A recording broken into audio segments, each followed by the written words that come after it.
My name is Sean Rains, Seasonal Interpreter Ranger at Cedars of Lebanon State Park. Today is Thursday, August 13th, 2009, and I am at the home of Mr. Andrew Young. This morning, I will be interviewing Mr. Young, who is 92 years old. His family were tenant farmers of the Thompsons, and today I will be asking...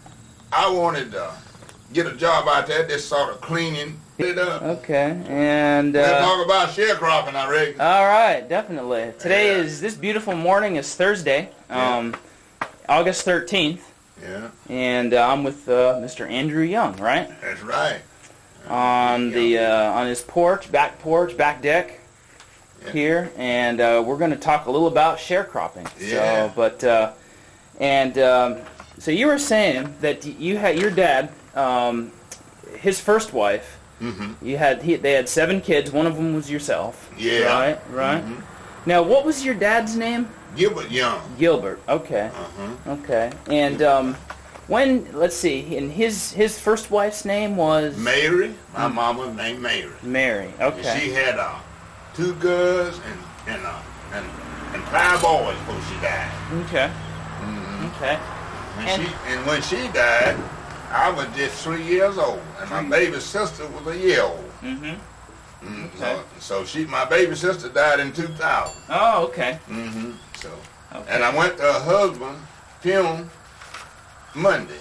Mm-hmm. He lived 9 years after sister died, and buried him Monday. Okay. With 1 o'clock I hit the glade. Yeah. Okay. Okay. Well, my condolences to that. Were you close with him, or? Yeah, man, and me, I was so close, cause he took care of my sister so, and as she died, he hurt for money, and every month, last month, his check would run out. He'd come down here, and I'd say, "What you need now?" Sometimes he'd say $50, sometimes he'd say $100, but he'd say, "You know, I'll pay you back the first of the month." The first of the month, here he come with my money back.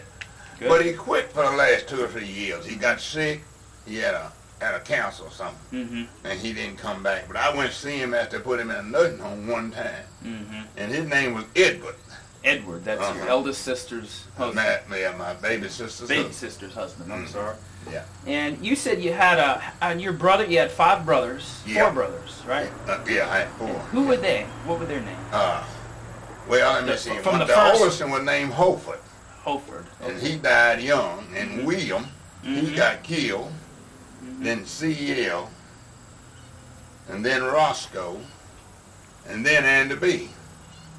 My name's Andy B. Young.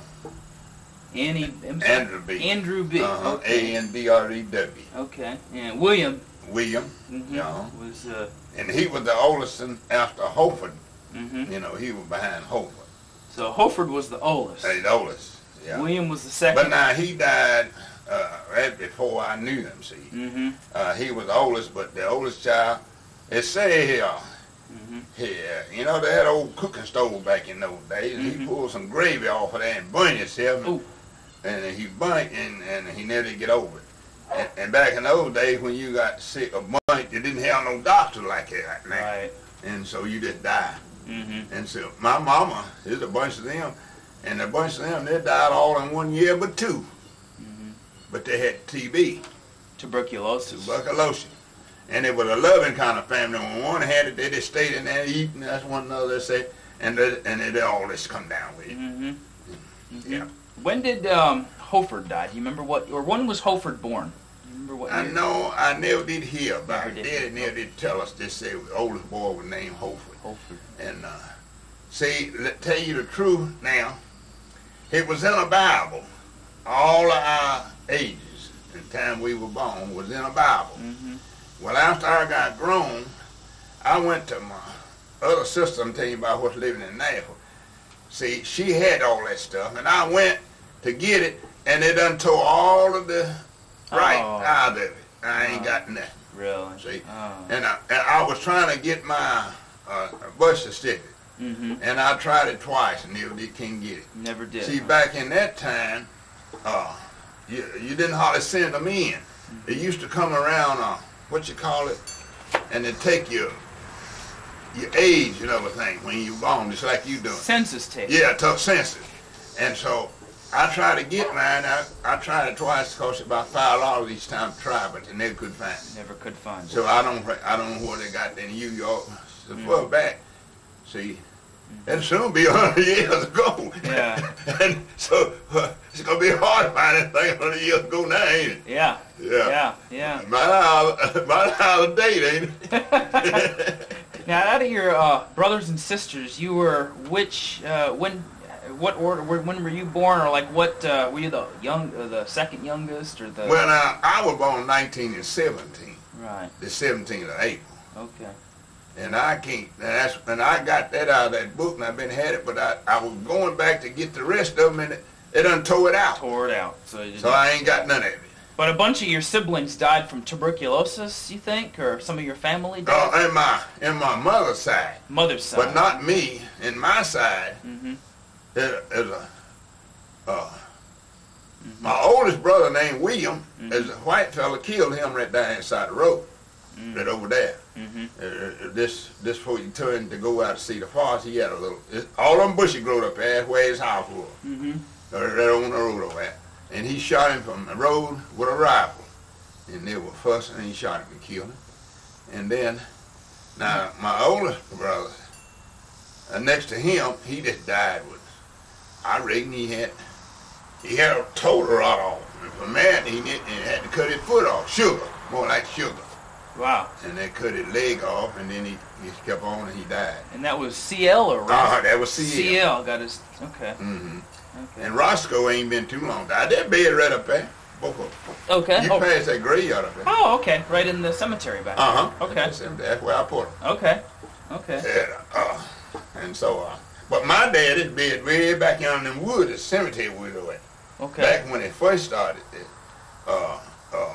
Miss Swangley, back when the black didn't have no home or nothing, it is sharecropping. You know, that sharecropping, you had to stay with the man, and if you could find somebody else that you could get to move to, you could move. But if he didn't want you to move, nobody wouldn't hire you. So that means Daddy had to stay with Mr. Thompson 40 years, because he'd get mad and gonna leave, and he couldn't find nobody to hire him. So Mr. Thompson would get mad. See how they done? See, Mr. mad. Thompson would get mad at your dad. If he if he traded with him. Yeah. So he had to if he threatened to leave. Yeah. Mr. Thompson would get mad. Yeah. So he had to stay. Yeah. He had to stay. Freedom of choice wasn't. Your dad didn't have full freedom of choice to go. Oh no, nobody back at that time. Right. No, when I moved over there, I bought that acre I'm telling you about. I moved from back over in the woods with this fellow right there here. He died a long time ago. His name was Dean Thompson. Dean. And I traded with him, stayed there about 2 years, and you get a third. Like you plant that field of corn there. Well, when you gather 3 loads, you get 1, he get 2. See? You 1, he 2. Okay. That's what it's sharecrop. And he had to feed his mules and things for house rent. And Daddy done that, and I said, I'll never do that. He said, shut up, boy. You talk about never. Said, you're going to be the worst in our head. That's what he told me. And I kept that in my head. See, now let me tell you something.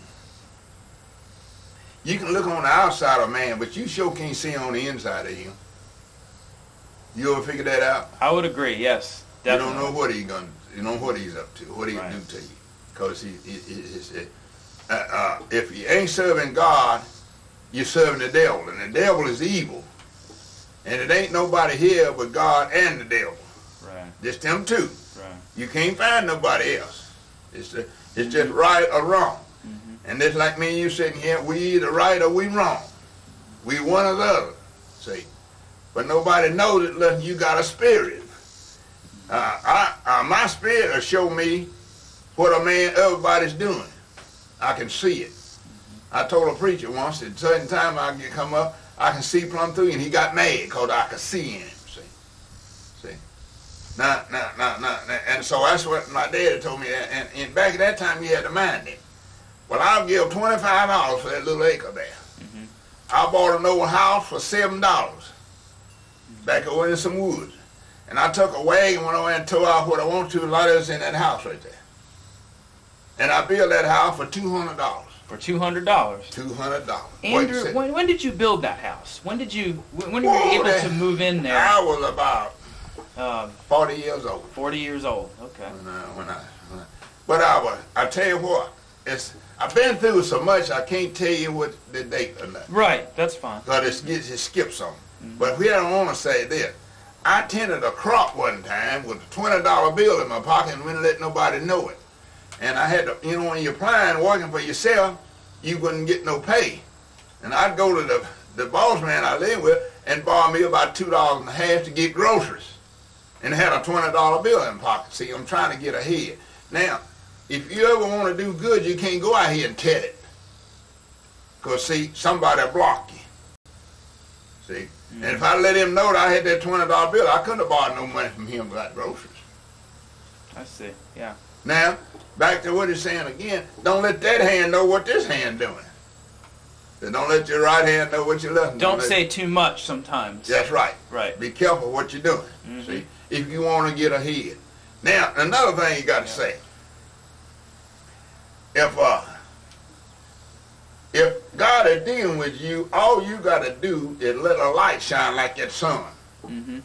See that sun shining? Now, I'm talking about Bible now, and I ask a lot of people, and they can't answer. God made 4 lights, and they can tell most of them, but they can't tell the other. See, God made 4 lights. You know what lights them is, don't you? What 4 is that now? What 4 lights?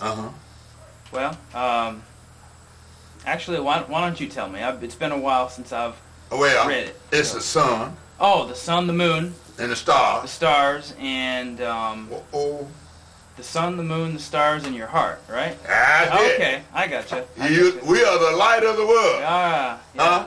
Yeah. And I can't, if I don't see you letting your light shine, I know you ain't serving God. Right. I hear you. Yeah. See, that's the way I know the difference. But if you're letting your light shine, I'll know that you is a servant of the Lord. And if you be an army of the Lord, you won't never have to fight. Army of the Lord. Right. Because he said, if you hold your peace, I'll fight your battle for you.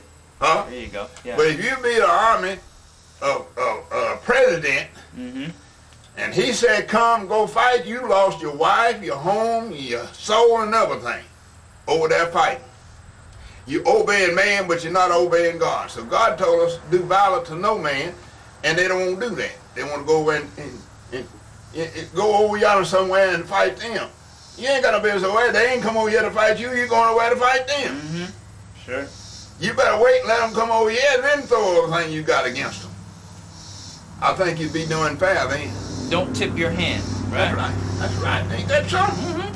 Huh? Look at the people losing their lives, losing their home, losing their family. Saw themselves fighting for their country. This ain't our country. Yeah. Why in the world? What they talking about? This land been here a long time before we come here. Yeah. This is God's country. God's land. I bought this land, I got it in my name, but look how many it's been in the name of. That over there, I bought that from Tom Dawes, and he bought it. This here is Old Man Knight's farm. Then they left Old Man Knight, and when I bought it from another man that the Glade bought it, and I bought it from him and got it in my name, and if I ever sell it again, I'll have, like if I sell it to you, it go in your name. My name. But you see, neither one of us can keep it. We all got to leave it. Because we're all going to leave, right? That's right. Eventually. Eventually got to go. And so that's why my daddy said I'd be the Western. Well, let me tell you what I did. I commenced to study. But I said it was God that put this in my heart to try to do good. See what I mean? I agree. Yeah. And I want to tell you one thing. I'm blessed. Everybody said, man, you still driving in your age and I ain't worked in 30 years still eating. Look at my garden. It looks great. I got a 33 quarts of beans in that deep freeze down there. So I picked a bushel and a half a week ago today. And I didn't want to count them. I kept them down that market they got away. They give me $15 for them. Well, you see that corn, You see it growing up over there? Right, the corn out there. Yes. Well, on this side of that, I had a lot of watermelon. Didn't do no good. But one year, I sold $400 worth of watermelon. Last year, I just got 2. But I let this man do it. He didn't know how to work it. But all I done, I got a tractor wrench on it. And I dished it and turned it and dished it and laid it off, let him have it, but he didn't chop it. You see the grass touch. All right. Yeah, that's it. And then you've got stores in case of a rainy day, right? Oh, yeah. You've got plenty. Yeah, I got those beans down there. Yeah, I got those beans and said 32 quarters. I'll put up some more, but I didn't feel like breaking that bushel and a half. Yeah. And I sold them, but see, it's still green. Yeah. I'll put up some more for Sure. It looks great. Yeah. Yeah. Well, now, see, back to the sharecropping. Sure. Now, you got a third of everything, but if you raise tobacco, you got half of tobacco. You got half the tobacco. And if you raise iced taters or sweet taters, you got half of them. But when it comes down to corn and wheat or barley or oats or something like that, you got a third. A third. That's where they fixed it. So you all raised all that out here. Oh yeah. Yeah. Wow. See, I used to. Now, when I growed up now, when I built that house over there, I had a well dug and I sold my tobacco, and that tobacco crop paid. I had some left when I dug the well. Give a man $1 a foot. He went 60-something feet. That's $60-something, but I got about $100-something out of my back. To build that well, that paid for the well. And it's over there. But I don't use it. So when after I come over here, I had them dig me well up there. Now I wanted it back here, but the man, they checked for it and they say you won't find no water much here, but you can get it right out there. You'll find plenty of water. So I must have did, because I put a pump in there, and I had 2 cows over the fence once, and I let the water run. They forgot to cut it off. It run all night and was still running the next morning. Water running off down there. So when I'm being said in, and I went into the hog business. I fed 82 head of hogs right there at one time. Had that many. So I bought that little tractor. You know what I give for gas when I bought that little tractor, that Ford Ferguson? What was it? It's a Ford Ferguson up there. Right. Up under that tree over there. Okay. You can't see it. Yeah, I see it. Yeah. It's a great tractor. Guess what I give for a gallon of gas in? Let's see. Maybe 99 cents? Or how old? I don't see how old it is. Is it like 20 cents a gallon or 10 cents? At 15. 15. 15 cents a gallon with gas was. But you could buy a cola off for 10 cents a gallon. Kerosene, they call it. Kerosene. Now, they had an old tractor once run off of cola off. Coal oil. Yeah. Coal oil.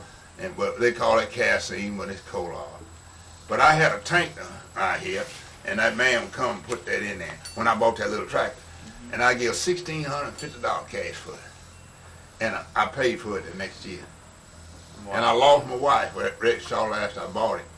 But T. Simpson, with a white fella, and me and him were partners. He bought a baler, and I had the tractor.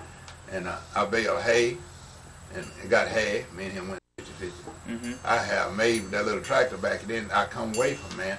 I had made high as over I made in one day back in was $112 a day with my little tractor. Baling hay, you know. Baling hay, right. And I used to run a combine. I milked some cows 3 years.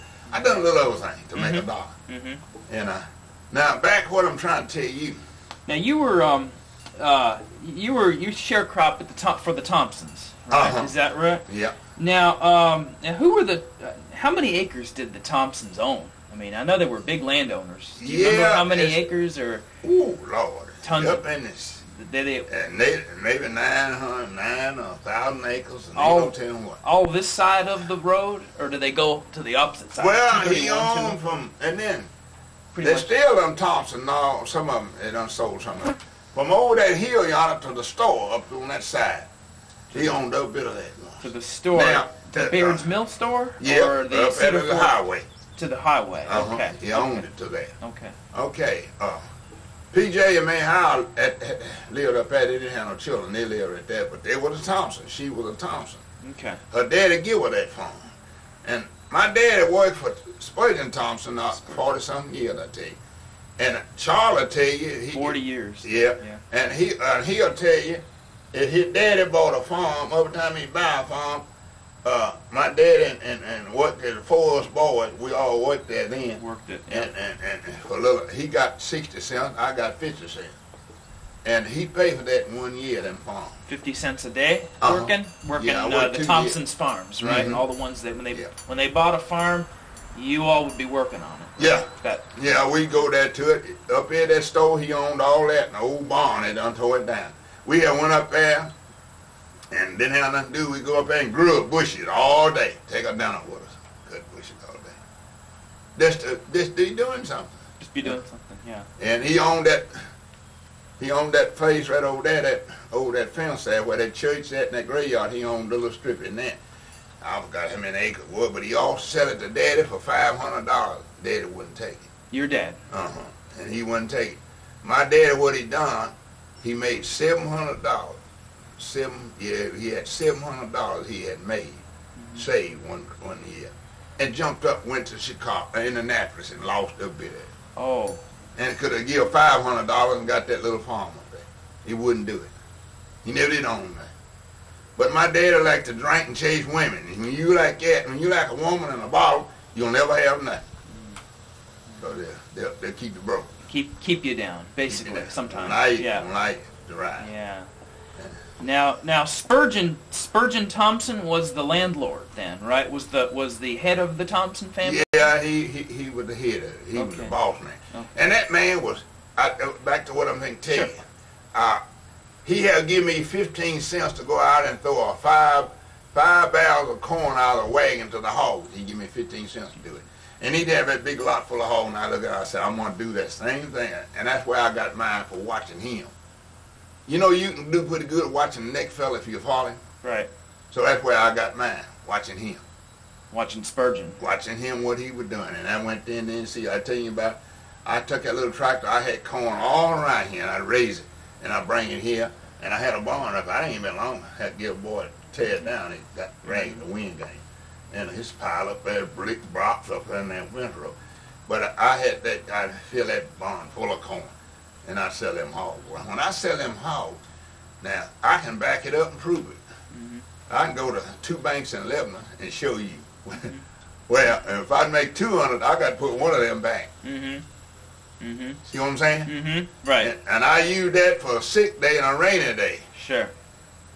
So if anything happens now, it don't make no difference. See, I got an income. Right. And course now, my money ain't making much now because the interest is down low. Right. It ain't worth nothing. Yeah, but it keep me eating. It keeps you going, yeah. Sure. Sure. Right. Sure. I ain't out of nothing. I can save enough out of it to pay my bills. And but I like my son Jerry. They say I think he didn't have nothing when he started, but he's construction worker, contractor. He's right now. Yeah. And he was $5 million. No, $7 million. They say $7 million. That's doing good. It's doing really good. But he got a lot of stuff going. Yeah. Yeah, I think he said he had over 100 houses. Right. So he works a lot, quite a bit. Well, he did work hard. He's all that messed up. He got some fellow working for him. Yeah. They were down here the other day mowing that yard, and he got them strode out of the way because he got land over houses. Mowing. He keeps it busy. And he still buy it. If he found out a house cheap, he'll buy it, fix it up. Yeah. Now, can you tell me about when, if you know, your family began as tenant farmers or as sharecropping with the Thompsons? Like when did, if you can remember, probably as far back as you can remember, but if you... Well, let's see. Was it... I would say... I was born on this Thompson farm, which we're talking about. And I was born 1917. So my daddy and my mama, she died on the Thompson farm in an old tenant house. Okay. So you go backwards from that. So they've been there before. Yeah. She done had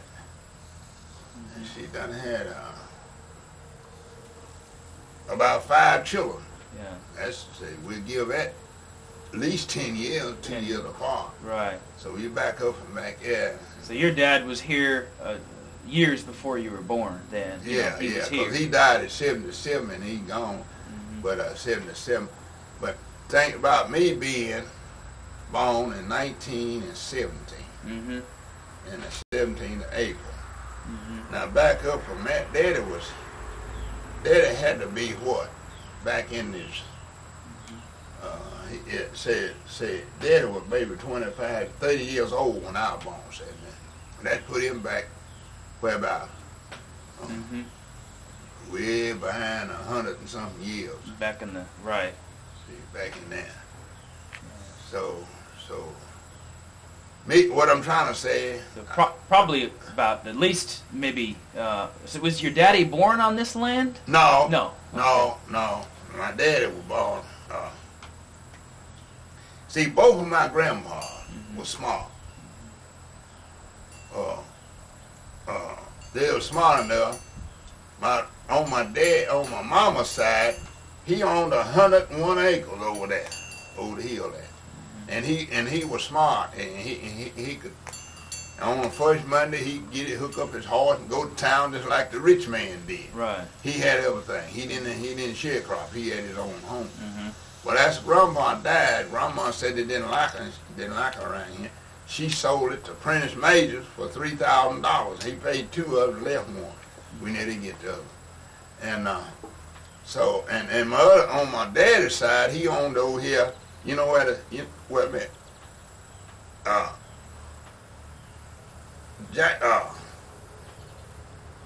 What you talking about back at Jackson Cave? Jackson Cave, yeah. What was that man's name we used? Ingram. He owned over to my grandpa on that side, coming this way. And my grandpa, I can go back and show you, starting at that, where you go in, to the entrance Yep. of the park? Yeah. And you notice, there's right down below there, it's some trailers. That my grandpa owned all that. Your grandpa owned all that. On my dad's side. On your dad's side, okay. Okay, we lost that, see. And after them older people died, the rest of the children didn't care nothing about it and they lost it. See. And I tried to buy my other place, my dad's place, grandpa's place down my mama's side. Okay. I asked him $3,000 for it, and I asked him $8,000 for it back in cash, and he wouldn't do it. Oh, you asked Mr. Major? No, that Prentice bought it. Prentice bought it. Okay. See, it wasn't allowed to be sold. You asked your mama's dad. I asked this Prentice. He's a white fella, got it. Okay. And I asked him about it back. Now, see, Grandpa, he signed a paper that never be sold. Because back in those days, the people would change it. When Grandpa died, they changed it. He was supposed to go to his heirs, just like mine here now. When I'm dead, it go to my wife, and after my wife, go to my heirs. They can't get it till both of us dead. See? And so, when Grandpa died, Grandma sold it, but they changed the deed, give all the grandchildren $1 to break the will. And so, we were so little, and when I got grown, Daddy must have got ours. There's 7 of us, and Daddy got the $7. See, dollars each eye. I see. And well, I try to get it back because I got grown. After I got grown big enough and making money, I wanted it back. That farm, I'd been ready if I got it back. But that right behind you there. Yeah. Yeah. It sure would. So I didn't get it. I see. Yeah. Prentice left it to his daughter, Eula May. She's living on the other side of Lebanon now. Eula May. Yeah. Married Jane McDaniel. And Prentice died and left it to Eula May. And my cousin went to Nashville, was stirring it up again, going to try to get it. And they got scared and they sold it for $10,000. And I stayed with Frank McDaniel up there about 3 years. And he was tight, and I watched him. And I said, now, when they die, they won't have a thing. And they was born with a big old. Sure enough, they died, didn't have nothing. Lost it all. The McDaniel. Yeah, McDaniel lost it all. So that's how. So your family had land and it was sold. Oh yeah, lost. That's kind of how your dad had to do tenant farming, sharecropping. Oh yeah, right. Yeah, I see. Well, now I tell you, still him, even my uncle, when his grandpa died, he could lay down on that farm and run it. And you know he went off and went sharecropping. Wouldn't hit his mama. He went and hired out to somebody stupid. And she didn't have nobody to run it. His name was Jim. Lost it all. See?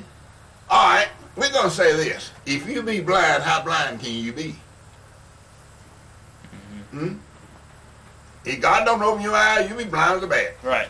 You can't do nothing right. Right. You're running into this and into that. Have to think ahead too. Yeah. You know, as best you can. Yeah. Yeah. Yeah. Yeah. Now, if a fly had any sense, he'd never do that. A spider can make a web, and that fly just whirl right in that web, and he can't get out, and here comes the spider and eat him up. Well, the same way about sin. If you ain't devil got his trap set, and if you walk in it, he'll eat you up. But he said, I come to rob, steal, tear down, and to kill, didn't he? And he'll do it if you get in his web. Does that make sense to you? Yes, sir, it does. Yes. If you get in that spider, and you get in that spider web, you stuck. Yeah. You get in that devil web, you stuck. Stay out of that devil web. Stay out of it, right. Stay out of that. Stay with God. Stay with God. Yeah. Stay foot loose. Yeah. Cause you get in there, your foot gonna get stuck. You're gonna get stuck, right. Yeah. And he ain't gonna tell you, look, you can't find nothing good the devil ever does. Can't find one thing. And you can live 100 years and still won't find nothing good he does. Right. Because he don't do nothing good. Yeah. All the good and the blessing come from God. Right. That's the only way we get it. If we don't get that, we're stuck. The devil gonna keep us. He's gonna get it. Yeah. He'll get us. Yeah. So that's what about my daddy. See, he loved the women and a whiskey bottle. And the devil had him stuck with that. And when he died, when he got sick, I had to tell my daughter, my sister was there. I said, you give him the medicine and I'll come over 2 weeks and pay for it. And he said, I'd be the worst thing he ever had. That's what your daddy told you. But it stuck with me. And I got on my feet good. Better. I had better than any of my brothers, you know. I went to him and I told him, I said, Daddy, you told me I'd be the worst. And I said, I'll buy every one of y'all and throw you away and never miss you. He went to crying. I let him alone. I didn't tell him no more. I said, it's the way you live. You can live and be an enemy to your own self. You think somebody else is an enemy. What they doing? What is that, water people? I don't know, is that the mailman? No, it ain't mailman. It's But- still working? Yeah, it's still working. Yeah. Yeah. Got so you had so when your daddy when you remember the first you remember, how many acres did your family live on here? You had as when you were with the Thompsons, or actually it was over. It'd be hard to say because if you remember, he had the Polishana place. I don't know how many acres was in that. Then he had I tell you what it done. Old man Bud Beard up here, they had a big sale. He bought all of that. I don't know how much. Bud Beard used to own all this to tell me. Bud Beard, It was a sawmill up there they called Old Man Beard. And what he done back in, he had a sawmill up there and a store. He work you, you go at a store and get your groceries out of there. He'd work you and get his money back. But you buying groceries. And if you died in the country, he'd have a sawmill up there. You come up there and get a casket made, but then they'd have your casket made. Made it out of cedar. And that's where they bid you. See, it wasn't no fancy thing. right here, yeah, just made right here. Right up there. Okay. And they had a big sale up there. They said they had a barrel of whiskey to make everybody high. And old man Thompson got high and bought the whole thing. And he didn't have the money, but the bank was backing him. And he stayed in the bed a month and chewed up the pillow. Because when he got sober, see what he done? They run him crazy. Is that Spurgeon? Yeah. He was a drinker? Chewed up that pillow. See, he got high up there drinking that whiskey. And he beat it on it and then knocked it off. I don't know how much it was back at that time. Yeah. Of course, it didn't have to be too much. Yeah. Because, see, you couldn't borrow $100 nowhere in the world. Yeah. You had to be a big wheel. Yeah, that was big money then, right? That's right. big money back then. Now, how many other tenant families did the Thompsons have? I mean, your family. Well, how many others? Okay, in my lifetime, he had a Uncle Wills, was a tenant on one of the Polishana place. He had him over there, and over here at a Swangler place, he had Aaron lived there. Aaron. Aaron and my cousin, and he lived there, and Daddy lived down there in William. He had 4 black, and on them farms, tenant farms. He'd buy one, he put them in, put a team over there, wagon, mule. He'd come around, tell you what to do, and you do that, and he'd come back on Friday and pay you for what you done, and all that kind of stuff. Every Friday? Uh-huh. Okay. No, well, it was on Saturday, really. We got paid at 12 o'clock. 12 o'clock Saturday, he'd be there, and he'd go to town that evening, and we'd have to work the rest of the evening till 2 o'clock. See, you had to work on Saturday to 2:30. 2:30 p.m. or a.m.? 2:30 at evening. And then you had to week made. You get off at 2:30. And then in order, he paid you 12, but you worked that evening for 2.5 more hours. Then you quit, and then you could go get your groceries. Get home before dark. I see. That's the break you give you. And you'd have to go get your groceries at Baird's Mill Store? Yes, sir. Baird's Everybody Mill went Store. there. Okay. Old man R.P. Gentry and Miss Mother, they owned that. Okay. And they died, they sold it. Okay. So each of the Mr. Thompson's farms had one tenant on it. Yeah. He'd give Well, now, like Daddy, yeah. he had them on there, but he worked, if you had some boys, he'd work your boys. See? Daddy worked, we all worked for him, but we stayed at home with Daddy. I worked 2 years for 50 cents a day, and they wouldn't pay you, they paid your daddy. And Daddy sometimes would give me a quarter or 15 cents, said that's all he had left. That's about first. That's how I come up. Yeah. And of course, I didn't have nothing else to do but just work and eat. Daddy. Right. And see. And you couldn't buy anything. Your daddy, you had to obey your dad. Yeah. You know, until you got 21. He told me one time we walked across and I was trying to walk behind him, always stay behind. And I come around, he told me I was wrong. I go until I got ready. Come when I plead. I thought he was trying to run me off home. That's just how long I've been there, and I thought, he trying to get shit of me. See, I stayed home with Daddy. I was 21. So you moved out at 21? No, I'm mad about 22. 22? 22, between 22 and 23, I'm mad. And I married a woman who was going to have a baby and didn't know it. Oh, yeah. And we've been married 2 weeks, and she got sick, and I carried her to the doctor. And the doctor said, she's 2 months pregnant. I said, what, doc? And he said, two months pregnant. I said, we just been married 2 weeks. He said, I don't care how long you've been married. This woman is two months pregnant. It's just like you knocked me in the head. Wow. And I said, we come out, and I got, you hear what he said? She, yeah. It's yours. I said, how can it be mine? We just been married 2 weeks. I didn't know nothing about you. Finally, she told me who it was. It was a Cason. Nathan Cason knocked her. Cason? That's the oldest boy. He's in Chicago now. Hayward L. Cason. Wow. Wow. But he cost me $112 to pay her doctor bill. I paid for his trouble. Wow. Did you stay married to her, or? Yeah, I run off after that, and my daddy told me she made a mistake, take a little thing back, and I took her back and stayed with her for 13 years right over in that little house. I built that house. Right over here? Yeah. And she lost her mind and died. She lost and died. Sure did. I had 3 children back. And that's Jerry, was the first, and then Gilbert. And Gilbert was real mean. And he went to New York and staying up there. I said, he never come out. So they called me one day out mowing right out there. Said they found Gilbert dead. Gilbert, yeah, your son. Gilbert Young, that's my, next to Jerry. Then I got a girl named Nita. Nita, N-I-T-A, Nita? Okay. She married a boy in Alabama. Alabama. She's And I got 3 by Bessie, and I got 6 by Robbie, make me have 9. Yeah. Okay. Yeah. Okay. So, yeah, that would have knocked me in the head too to find that out. You know. Yeah. Now, what you mentioned this earlier? You grew all kinds of crops out here. I mean, a little bit of every tobacco, corn. Yeah. What were the major ones? Tobacco, corn.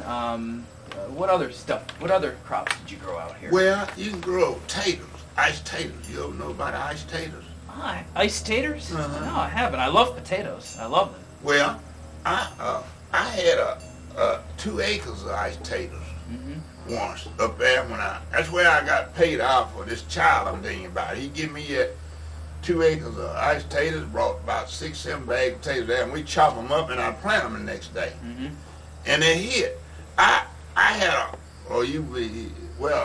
I had 35 bushels to mine, 35 to hit. And I got 35 cents a bushel for them taters, and had to pay it on my hospital bill. See, and then I had a good corn crop, and I got $3 a barrel for my corn, and I paid it all out that year. They got out that $112 I paid out. But I was ragged as you ever seen. I crawl on my knees digging out them taters. You climb over, and you scratch in there and get them out. Shit, I had a pile of taters in my shed down there, just piled up like that. And they went to stinking. And he done sold his, and he said, "You want me to sell yours?" I said, "Yeah." And he went down and sold mine for 35 cents a bushel. In Lebanon? And the government bought them. And at that time, everybody had so much, the government was buying them and pouring them taters in the ocean, letting the fish eat them. Really? Yeah, that's what they done. You ever hear of Hoover Days? Hoover Days? I think so, yeah. Well, we had a president named Hoover, and boy, President Hoover, yeah. Yeah, he made it rough as wheel now. Oh, Hoovervilles, yeah, the tent cities. Hoover Days, I was here. Yeah. You couldn't buy a job, man. Now that's what I'm telling you. That's when this Cedar Fire started. Right. In Hoover Days. If you go back to your history out there. Oh, yeah. All right. Everybody on that side of the road worked on that upward, and everybody on this side worked here. He'd go plumb down to the blade, 4 miles. And we were on this side. Me and my daddy and my brother worked on this side, driving mules for Mr. Thompson. Mules. All right. And we got 75 cents, but we never know what he got. See, government, he was helping the government to get what? But he put them teams out there. Put one, I running one, my daddy running one, and William running one. When he put it in one of them in his name, and the other in Charles' name, and old man Ed Proctor's name, that's where you had to do it. And we had us out there. And he give us 75 cents. And we get to work out there, didn't work but 8 hours. When the 8 hours we come home, and we done made our day. First time we ever worked like that. Right, it's a big change. Yeah. Now, when you were sharecropping, what was the daily routine? It was sun up to sundown. Yeah, that's it. Right? That's it. Now, what was, let's say it was a typical day, you know, when you were doing tenant farming, sharecropping, like a typical day. You got up at sun up, right? And how did the day go? I mean, what? Well, we always try to be leaving the barn at sunrise, and you be trying to come back when the sun sets. But you got 1 hour off at 12. You get off at 12 and go back to work at 1. For lunch. Okay. That's the way we work. And everybody done that. Everybody. They had a rule in this country. Everybody had to go back. Black and white. If you were sharecropping, you had to do the same thing. See? They helped us down there. And it wasn't nothing you could do but do what they said, because you're living on their place. It's just like that man rented me. If I go out and say, "Man, you got to get out of here. This is my property." He got to go. Right. See? If he don't go, I got to call the law, and the law will put him out. See? But he can't stay if I don't want him to. Well, that's the way it was back then. You couldn't go nowhere if it didn't want you to go. Same, reverse it back. You just had to stay there and take your beating. And they have a meeting. And in this meeting they had, everybody paid their hand the same price. So maybe you sharecropping, and I say, "What you getting?" You say, "I'm getting 75 cents. What you getting?" I said, 75 cents. All agreed to do that. And they agreed, them big shot, if your wife washed for them, it wouldn't pay you but 50 cents or 60 cents more for washing their clothes. Oh, so your wife or your... Sometimes they wanted your wife to do their work on their place. She had to do it. Then they cause it difficult. So wives had to do the housework for them. Okay. 50 cents. Some of them may get 60. Right. So you're working. You or your dad or your brothers are working in the fields. Uh-huh. And let's see, your dad's wife or your all's wives are doing housework. Had to work for them. Now my stepmama had to wash for old man Spurgeon. Had to wash for his wife. Wash for him and on. But he paid her 60 cents. That's what it is. Well, Monday morning wash. She got 60 cents. So you had to leave the barn. Now, would that be the barn? Did you have to go to Mr. Thompson's barn? Or did you just leave from your place? No, I had to go to his barn. His barn. His barn. He had his barn in front of the house, and he come out and watch you load and tell you what he wanted you to do that day. Okay. Okay. Yeah, he tell you what he wanted you to do. Okay. Sometimes you had to go hook up to the mower and mow. That mule mow and rake. I raked hay all day with a mule and you rake it. So now they got tractors now, but they had a tongue in that thing and put that on there and that breast on there. And here they go. And you mash the little thing and hit dump. And then you take your foot off and go back. And you got loaded, you touch that brake and you lock that thing, kick it up. And it's in a windrow. You windrow it after that. Okay. So did during the day, wherever you got your assignments or what you needed to do, did the Thompsons watch you, or did they just trust that you just do the work? And you know what I mean? Did they have to watch you all, or is it just? No, he didn't watch us. I tell you what he done. Yeah. He give my daddy more money than he did us, and daddy would lead us. See, and daddy got, when daddy we'd be getting 50 cents, he'd give him 75. And he would never pay him where we could see it. Wasn't that something?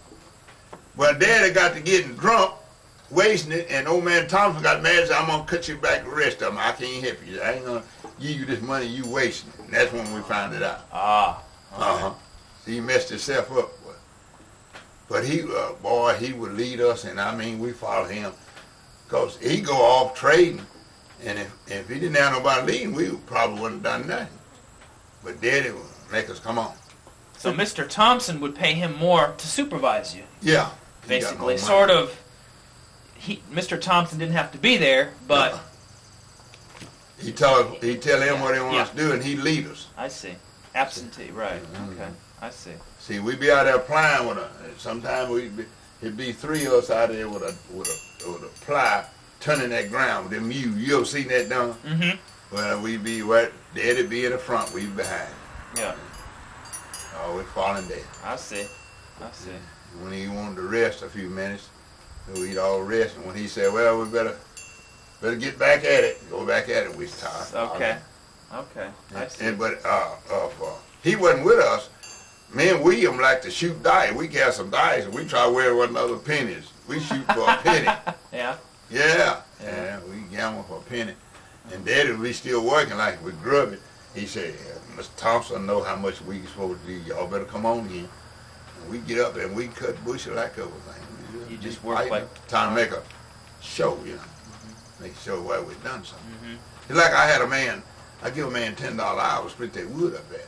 I went to town, that fellow I watched him, he said, when you left, say he left. About 2 hours, he went off, and when I come back, he'd come back just a little before I got back. Well, that's $20 he made doing nothing, see. Shit. The devil got to him, didn't he? And see what I done right there? That's a wood splitter. I went last year and bought me a wood splitter, and I stopped there. See, I got $1,300 in that wood splitter. You get out there and there's some motor on there and crank it up. Split the wood, don't have to do that. But I had to split it with an axe and a wedge. All right. Yeah. So basically your dad called the shots out in the field or wherever you all were working. Yeah, and he had an old watch. He kept up with the time. Yeah. He come 11 o'clock, 12 o'clock, we got to, let's go eat. We take out, water the mule, put them up, go eat, come back, get them up and start working again. Till sundown. Till sundown. Where did you eat at? Did you come back home? Go to our house. Okay. We walked about a foot from here to the road up yonder every day to eat. One fellow, Wills, he walked further than that. And then we'd come back. You didn't get more time you eat in a few minutes. You ready had to go start back. Yeah, it Watching goes that quick. clock. It goes quick. Yeah. Now sundown in the summer would be almost about 9 o'clock, 9:10 p.m. Right? Oh yeah, the sun got way back here in the summer. In the summer, we over here. You see that big oak tree over yonder? Mm-hmm. That sun go down there. But when he gets back in the summer, he go around right back in there. See, go back. See, there he gets shorter. Mm-hmm. And it will go down way back there. Mm-hmm. See, it's going back now. It have been longest days where I sit and I watch it. Now, we used to go by sun like this. You see that shadow right there? Mm-hmm. When they get right out of China, we can say that's 12 o'clock. Mm-hmm. So we went for that, see. If your shadow got straight out from me, you say it's 12 o'clock.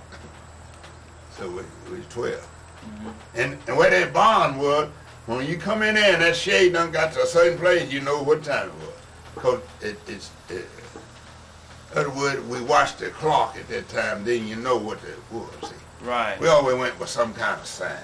Right.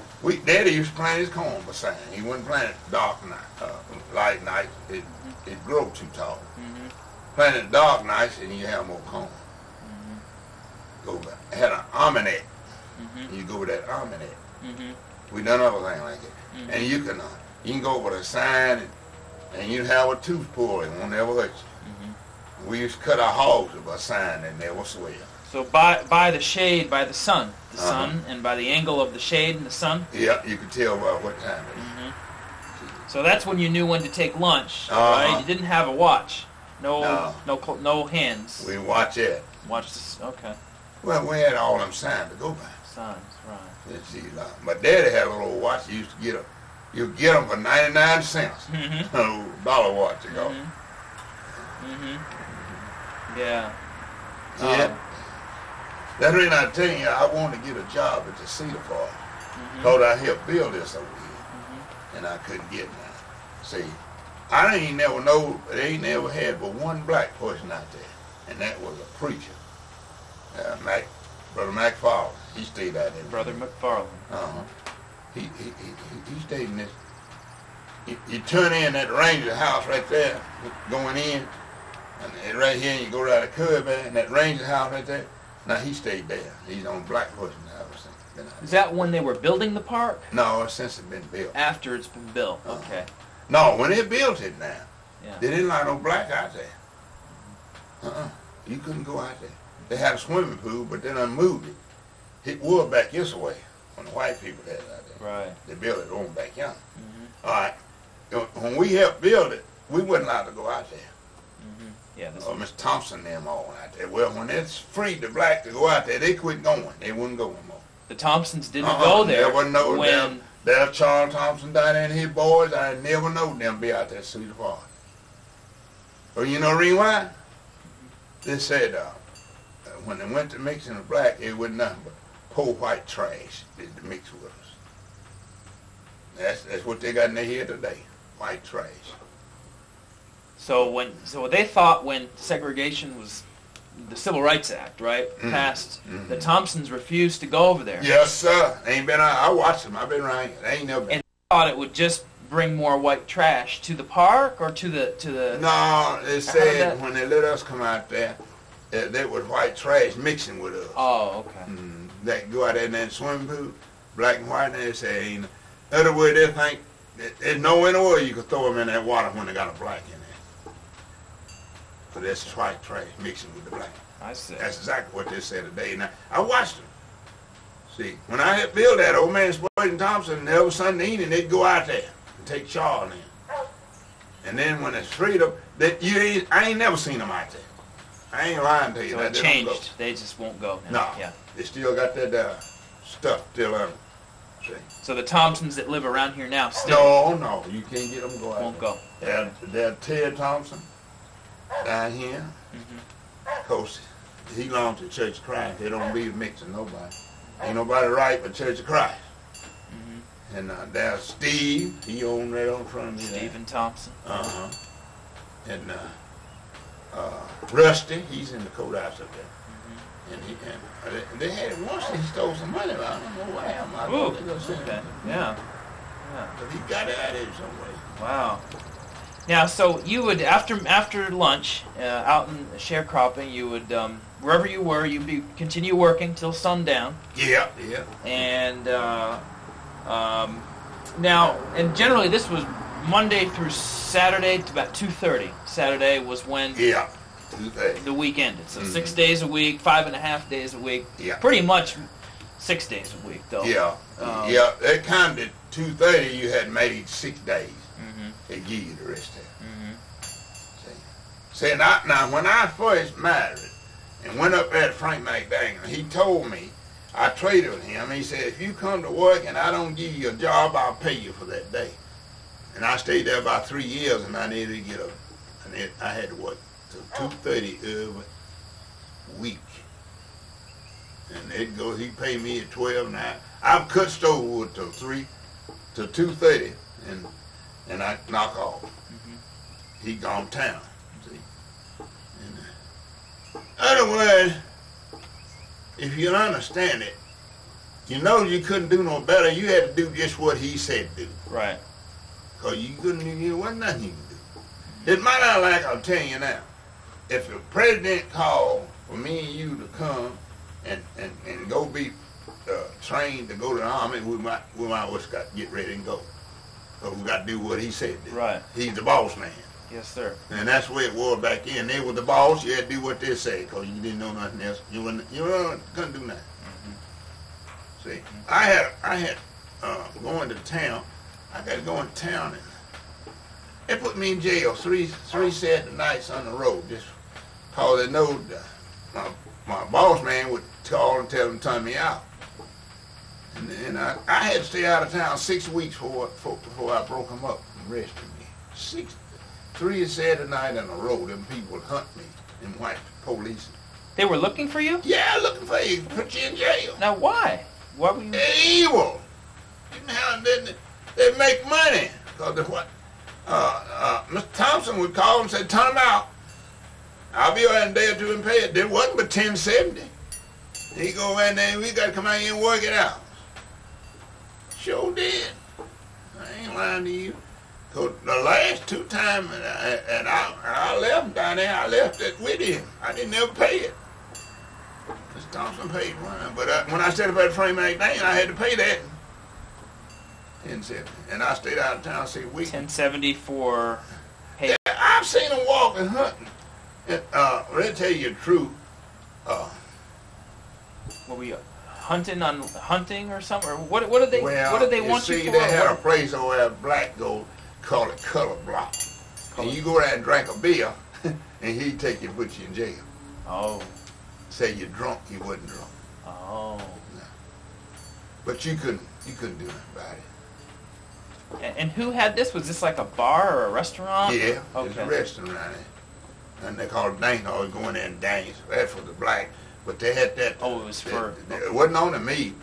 They were slamming them. That's the way they made their living off of the black. Oh, so they allowed blacks to go. And then they'd arrest you. Then they'd arrest you. Oh, okay. Yeah. Where was this? Right here in Lebanon. They don't lie to have it now. Okay. Well, Huh. Well, you know, back at that time, you couldn't drink water where they drank water. They had a fountain that said white only. White. Black, oh yeah, black. Right. So yeah, that's what it was. Okay. And my son, Jerry, we went up in there and he went over there and thought maybe it was different in the water. Where the white drank, he said, I want to taste it. I said, tell him no way. And he said, I want to taste it, see if it's different. It ain't no different than this way the people had it. See? Yeah. He thought it was different water. Right. Right. Yeah. Yeah. He was little and he thought it was different water. Yeah. Black and white. Right. Wow. Yeah, that's the way it was right now. So you didn't do anything wrong. I mean. No. But that's just an excuse, just to say, oh, you're drunk. Yeah. Even though you weren't. They had me, 2 of them one time, I was going to run. One had on this arm hooked on there, done nothing.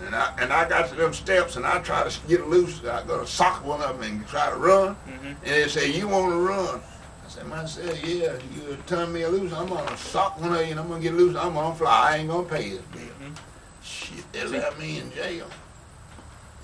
Oh, boy, wasn't nothing you could do. Yeah. Shit, so you had to pay for for the jail or for the arrest, or just to get out of Yeah, of you it? had to pay to get out of it. Get out He of brought it. you down and said you. Boy, and then, what do you think about this? I wasn't in it. But it was a white fella gambling with William and Rufus and a bunch of them. And he was a police. And they're all gambling in an old shed. And they win his money. He got up and wanted to arrest them. And his brother said, no, you ain't. Said, you gambling with him. You He wouldn't. want to arrest him for gambling, and he gambling with him. They win his money. I tell you. Now, wasn't that something? We're going to get up and arrest him. The devil got him. Oh, yeah. See? Yeah, I tell you, the devil really got it. Out of Tell Spring him. Creek, somebody went out there, they said, and throw some gas on that man and throw the match to him and burn him, and he died. The one who... Terry Atkinson, that's who it was. Terry Atkinson was the one who got... Yeah, got burned. He was the police... Yeah, well, gambling with my brother and they won't arrest him. And calling that kid and that his brother said, no, you ain't. Said, you gambling with him. You ain't going to arrest him. He took up on him, but he was going to arrest him. Said they've been gambling. But they win his money. And he was gambling with your brother? Let me tell you. William? Oh, yeah. William, Roof, and a bunch of them in an old shed. We used to call it a shop. And he got up, and they win his money. He got going to arrest him for gambling. But God wouldn't let him. But let me tell you what I'm going to tell you. Sure. I read over there. I sold a white man, old man, what was his name? I sold him 11 hogs for $600 in that lotto thing. And he bought them like on Saturday. And I was to feed them till Monday. And he picked them up. And he give me the money, give me $600. And he went shaking. He said, this is more money I ever give a black man in my life. $600. And when he went shaking, he gave it to me, I got scared. It late that evening, I said, whoa, but he'll come back and kill me for this That's a money. lot of money, yeah. A lot of money at that time. And I know another white fella that had an old dug well. And the man, he owed that man, he went and paid that man and killed the man. And threw him in that well. He paid him, then killed him. Yeah, and threw him in the well. And so I said, he could come back and kill me and get this money back. He know I ain't got time to take it. It's late that evening. Right. So you're thinking... Yeah, I'm scared. You're thinking something He could could have happen. killed me and got out of there and I never done nothing about it.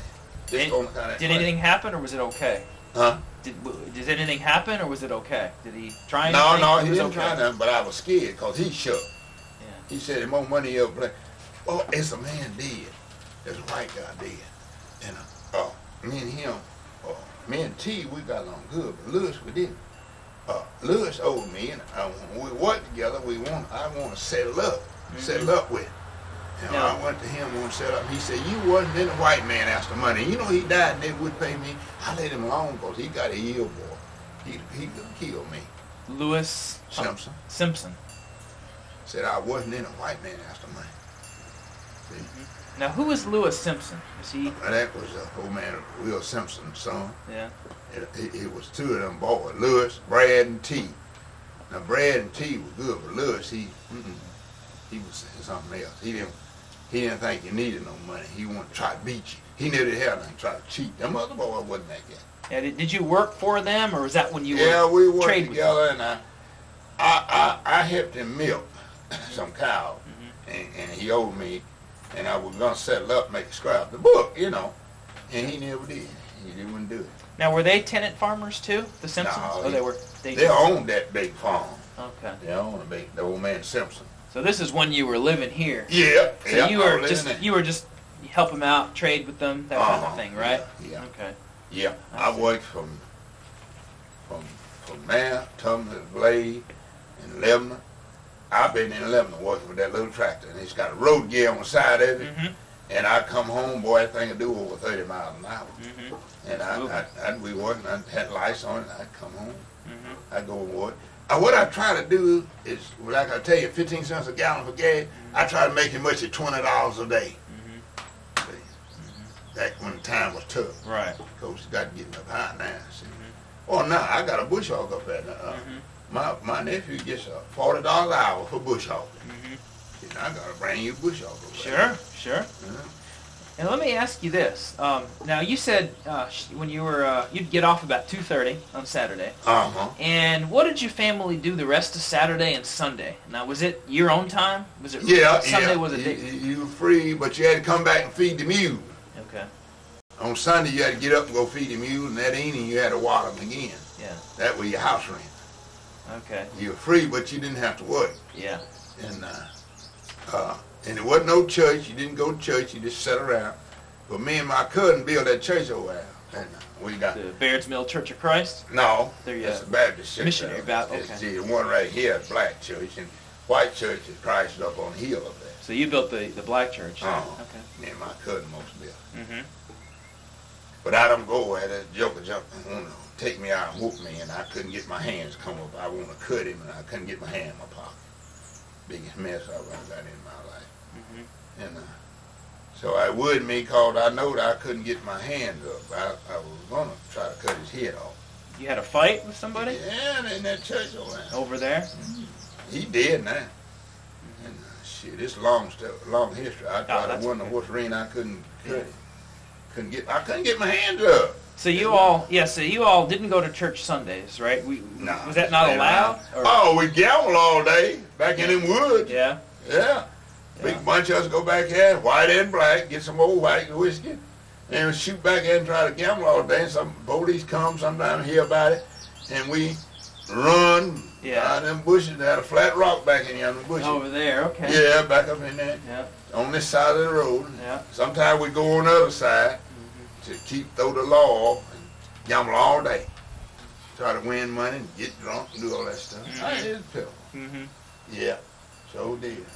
What did you do for entertainment during sharecropping days? I mean, sun up to sundown, you were working most of the time, but were you able to, you did had fun some Sundays with that? Did you do anything else? No, you'd be so tired when the sun went down, you go home, eat, and get in that bed. I know Daddy go to bed by dusk dark. So we'd be up early. Good night's sleep. Good night's sleep. Yeah. Oh, we didn't have no recreation. No. Did you play like baseball or anything else, or games? We didn't have. Now, on a Sunday, this one right here had family. See, that was Rufus Cason, Ed Cason, Fuller Cason, Homer, Jim, and Aaron, and all them different ones. And then there was us, Roscoe, Sierra, William, and Tommy Club, and something Little Willie Club, Sun Club. Well, we'd get out here in a big field down there sometime, and we'd play ball. Sometime. That's about all right we had, play ball. Yeah. So outside that, it just, it was all these people that see now. Old man Homer Hancock, he worked black. And now Tal Major, they didn't work no black. He worked white. He worked white. But Will Major and Prentice Major and all that, they worked black people. Stoyton and Thompson, they worked black. And so the Majors had tenant farmers too. Yeah. Yeah, they worked black. Oh yeah, yeah. See.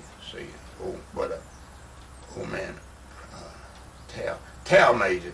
See, you go in that lane down there where they got all that subdivision, that field, but them houses. But that used to be Tal Major's farm. Right. Old houses there now. And so he worked. He had a tenant house back up there, but he nearly worked for black. You worked white tenants. Okay. But he treated them just like the black would be treated. Right. See, it ain't the black been slave all the time. They slave white too.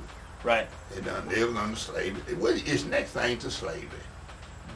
Because if you go plumb back to slavery, they worked you and didn't give you nothing. They fed you. That's it. That was it. You didn't get no fish or nothing. They feed you and buy you with clothes they want you to have and work you. And if they want to work you on Sunday, you had to work. Just whatever they say, because that's slavery. We come from slavery. When they freed us, the black, the white was supposed to give 40 acres of land and a mule. And I told some of them they can keep the mule, but I wish they had my 40 acres of land. Because that mule done farted into my face. You two old mule farting, you got to turn your head, you smell it. I don't This is the little, yeah. Oh, boy. Oh. Shoot. Oh.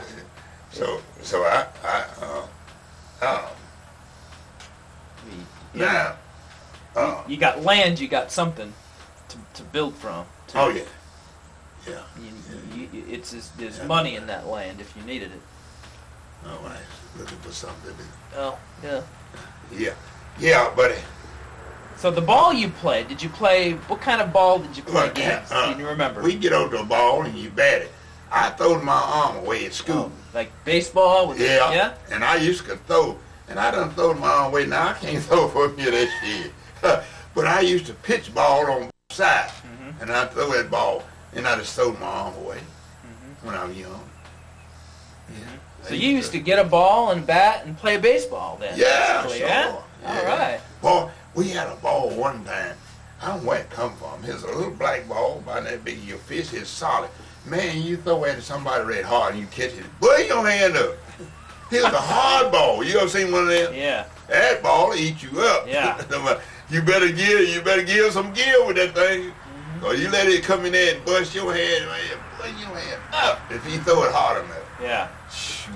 Oh. Like a fastball. Yeah, fast, and you try to catch it, and it burn your hand up. Yeah. And shoot, yeah. Like Satchel Paige, right? Yeah, we used to enjoy ourselves doing that. That's all the fun we had on the place. You used to play out in the field? Yeah, out in the field. We put bases out there, but it had to be level field. Not here. Yeah. No. I can take you down the road and show you the old field we used to meet and play in. Sure, yeah. Down the hill there. It's all right from my house in that field. And boys come for 1 year. Come there on Sunday and we play ball. Oh yeah? You trim some sticks and stick it in the ground, leave them forks on it, lay a thing across and see how high you can jump. You ain't never seen that, do you? And we jump that thing. That's what we had. Jump, yeah. Yeah, jumping. See how high. And if you didn't, that thing you had across there, if you hit it, it'd fall. But if you didn't hit it, you could go over it. You know? Go over it. Yeah, and that lets you know if you went over it, you didn't touch it. But if you touched it, it'd come out of there. Yeah. So, boy, and then we'd say, let's see how you can jump it flat-footed. Just walk up there and jump straight up over the. Yeah. And we'd do all that kind of stuff. Oh, yeah. That was a lot of fun. That's a lot of fun we had. Yeah. Yeah, that's a lot of fun. Yeah. Oh, definitely. And it's kind of like, track and field today. The jumping, Yeah. And then you used to get running starts sometimes too to see how you could get way back and start running. And William could, he was little and slim. He could jump higher than anybody else. He could jump high as his head was. Wow. But he could bounce, boy. And when he run, he hit ground like a rabbit, sort of bouncing. Yeah. And he could go. Yeah. Yeah. Now, each season had different work you did, right? Spring, summer, fall, and winter. What was the work? How did it change? Like, what did you do? What was the spring? Now, obviously, spring planting and all that, but what did you do generally springtime? Well, like when the crop was laid by and the hay is up, lay up rock fence. Rock fence? Yeah, it's a rock fence. Go around that road there. You'll see it. Me and my daddy put that up, and William hauled the rock. Yeah? We built a rock fence, stacked them up, and put a comb on top of it. Go down that lane. I'd like to see it. Yeah. I want to see it. Go down that lane right down there and turn. Okay. And it's a rock fence there. Okay. And that's what me and my daddy laid up, and William hauled rock. That's when we didn't have nothing to do. We done got up all the hay. We had to take and go in the woods and grub. He buy a farm and we cut them bushes off of it. He wasn't allowed to be a bush on it. You cut them out, cut everything, right? It's just like my fence road. So they could farm it. Yeah. Well, so in the garage, now that fence road there, that man little boy, I give him $10 an hour just to run the weed eater. He cut all that. Just to run the weed eater. And he trimmed that bush up there. He cut all around there, $10 an hour. He's making about 5-6 hours, $60 or $50. Pretty good, yeah. And I give him $10. Now, what crops were planted in spring generally? What was the... In the spring, well. Yeah. Now, you could sow... You could sow wheat in the fall, and it'd go through the winter. And barley and stuff like that. But in the spring, you had to plant corn. And beans, soybeans, and stuff like that. You know, they have soybeans. Soybeans, yeah. Yeah, well, we had to plant that. Those are good. And that's summer stuff. In the winter, because soybean, I think you got that in the other thing you eat mostly now. Soybeans. So soybeans in the spring, and they'd grow during the summer. Yeah. Right? That's right. And corn, potatoes, tomatoes, green and turnip green, all that is a sort of a fall summer crop. Okay. In winter, wheat will grow in the winter. You sow it in the fall, but it'll stay green all the winter. And it'll come out in the spring, put the head on it, and barley, oats, and all this stuff like that. You know? Oats as well? Yeah, Okay. oats as well. And so you'd harvest of the wheat would be in the spring then, right? Yeah. And then another crop would be planted Yeah. of wheat? Yeah, Okay. now like this fall, you plant your wheat. Yeah, in the fall. Uh-huh. Okay. Used to, you could go in there and sow it in a cornfield like that, you know, and take a double shot and fly it in. And then you have it. You get a corn crop off of it, and then the next year you get your wheat crop off of it. So you rotate. Rotate crops. Ah, okay. Yeah. Okay. And when did you said you grew tobacco out here, right? Yeah, I have grew tobacco in that little patch. A little patch over But I had it in once, and I didn't have a garden here. I had it on another place. Yeah. And I got all that tobacco, and it brought me $109. Wow, $109. That little patch. Wow. Now, did the Thompsons grow tobacco on the Yeah, field? he grew some, but he didn't let us have it. He worked us, and he got all the money. He got all the money for But tobacco. now cotton, you get Daddy used to raise a lot of cotton for him, and he get it's a lot of work in there. Yeah. And he got half of that cotton. He got half of the cotton. How much did he get of the corn? He got a third. A third. Okay. And you all got 2/3. Mr. Thompson got 2/3. He got the 2/3. Okay. And you got one. Okay. You got 3 loads. He got 2 and you got 1. He got 2 and you got 1. How about soybeans? That's what was that? How much did he get of the soybean crop? Well, it was saying, generally, he wouldn't let you have that. No. Okay. No, that would be his. That was his hobby. How about the potatoes? Nah, he never did have no potato. You have it in your own garden. Your own garden. Uh-huh. Okay. No, he never did raise no potato. Did he raise? Now, what about the wheat? Wheat? Yeah. He let you have a wheat patch. So a lot of times, Daddy would raise enough wheat to feed us a whole year, burn it up in flour. Okay. And he killed his own hog. Now he wanted you to eat, but he wouldn't let you have no just enough hogs to sell on a cow, table cow. You keep a cow, milk, and have butter. But if you got any higher than that, No. Okay. You wouldn't let you have it.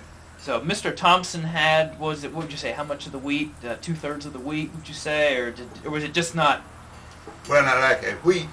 He get 2 bushels and you get 1. Okay. I got you. Okay. It's like saying with the corn.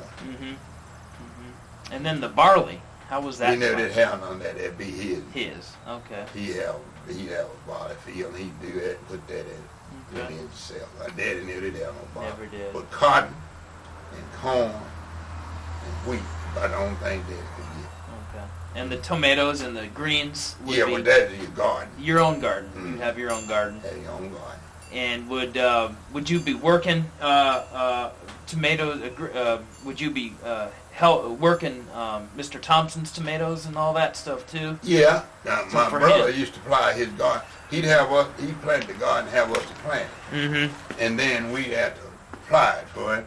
I see. And lots of time, if his wife didn't go pick it, he had an orchard. We used to go and sit on the back porch and peel them apples, the peaches. Yeah. And she put them up. Yeah. Then he'd give us all we wanted. Okay. Okay. So you know, a lot of times you got a little bit. Sometimes you were able to have your own garden. Oh yeah, grow your own. I've seen Daddy come home at dinner and eat dinner and plow the garden on that hour. You'd have to work. See, you'd have to do your own work just to raise your own. Yeah. On the off hours when you weren't working. Yeah. For Mr. Thompson. Yeah. Yeah. Okay. A lot of times you do it. Get out there while I don't know Daddy while Mom was cooking for daylight. But daylight he out there and chop a rose garden. Keep on working, right? Yeah. There you go. And I call it sweet bread. Yeah. Shoot, boy. But you have a lot of your stuff here. You grow here, you eat, right? Beans, tater, beans, and I got turnip green coming up there now. I planted them here a while back. Took that little tiller there. Yeah. And it'll pull itself. Yeah. Now, did Mr. Thompson, or did the Thompsons give your family Christmas gifts or Thanksgiving gifts or a bonus for good work or a good year or a good crop or any of that kind of stuff? None of that, huh? No, I never did that. Yeah. Because I know I've read in the days of slavery that sometimes plantation owners would give, their slaves something if they liked them. But I was just wondering if that relationship was there here with you all or none of that. If it did, Daddy. Oh, now I tell you what. Old man Thompson, I've seen him do that, but he wouldn't give me none. I've seen him have a thing of whiskey, and he'd give William some. William was grown and Daddy grown, but he wouldn't give me none. He never did give me no whiskey. But I have found this whiskey and drank it up. He had heat up there in the barn in the hay or something, and I found it. Shoot, I get it. He lay on that. He thought Daddy William wouldn't got it. I never went on it. I drank it all up. Not only one time, I have a bottle and I sip on it. I take it and hide it somewhere else and I snip on it. I didn't want Daddy to know I was drinking it. Yeah. And Spurgeon Thompson, that old man Thompson, right? He was the one he liked to drink too. Yeah, he the one to buy it. And he told what he wouldn't give me none. He tell William, Daddy, come in. You go ahead, Annie, and I go ahead and they step in the barn and he had a shed where he always paid us at. He'd give him a drink of whiskey. I think he did help them something. Now, was that whiskey made here out of stills, or was it bought at the store? Well, they did have one time. Between here and Lebanon, they had a whiskey still you could make it. And you go down and take your jug and buy it. But now, back at that time, they didn't have it. He always go to Nashville and liquor store, he'd buy that liquor. It'd be sealed liquor. But they used to have this old white whiskey made in the wood. My brother-in-law used to make it. He'd have made something right back in yonder. And I was hunting one day and found where he pulled out all that meal he had to make it. Shoot, he'd hide over. He'd go up yonder way, make you think he's going up that way, and he'd go all the way around and come back and come in the glade and whoop back in there, and he'd be right there. He'd try to throw the police off. See, they didn't know which way he was. They couldn't find him. Your brother-in-law? And a boy named Robert L. Knight killed him. Back up there, shot him right in the head, and knocked his head fell over his brain shot out. Wow. Shot him with a shotgun. Your brother-in-law married your sister? Yeah. My baby sister. He got killed, but let's see. She married another guy. This one I tell you about bed, that wasn't, he didn't have no children by. But Buford had children by. My sister, you know where that flea market and all that stuff across the road? Parkland Flea Market. My sister owned all that and on that side of the road. And she sold that for $3,000 on this side. Thought she was getting rich. Never tell me what it brought. Well, she still had it today. Whoa. Yeah. These people come from miles around. Yeah. Yeah. Now, did your family play music? Did your dad fiddle or banjo or anything like that? I had a brother named Foster Green. Now he Foster. He made a preacher. He had Mount Gideon. He had about 1,600 members. He ain't been dead too long. Foster Green was a white man? No, he was a black preacher. He was a preacher. He made a preacher down there on Mount Gideon. He built a big church. He had a lot of members. Where? What is that? Mount Gideon. Mount Gideon. Where's that? That's the name of the church. That's the church. Okay. He's a big one. So he done died. He died. And see, he ain't got one child left, one boy. The rest of them dead. And when did your family stop sharecropping for the Thompsons? When did all that end? When did, if you remember, or when did you buy that? When did you buy get your house here? You said you moved out at 22, right? I married. Married at 22. Okay. And me and my wife still got 32. Oh, I'm married now with I quit sharecropping when I was about 30 years old. 30 years old? Okay. Pretty close, 20, 25, 30. Mm-hmm. I quit sharecropping when I was on my own. On your own? Now, they didn't want me to do it. See, I the first black person in this country had 4 lights. I had 4 lights put in that house. 4 lights. In that little house. And didn't have no plug, nothing. And the man told me, $10 a light, it's $40. Mm-hmm. He told me what I could do after I got it past inspection. Mm-hmm. Then I put plugs in it and a light on the front porch myself. Went up in there and tied on to it. Mm-hmm. See, that saved me money. Yeah. And well, Miss Minnie lived up on that hill. She stopped out at the front. She said, "Bill, they're letting in nobody get on." See, I didn't know. I don't know black person had lights. Mm-hmm. And I don't know black person being mill. When I bought that tractor, I got me a telephone. And Thompson down here said if I call him, he's gonna come up here and kill me. I said, who are you gonna call? See, no, I couldn't call no black person because I didn't have none.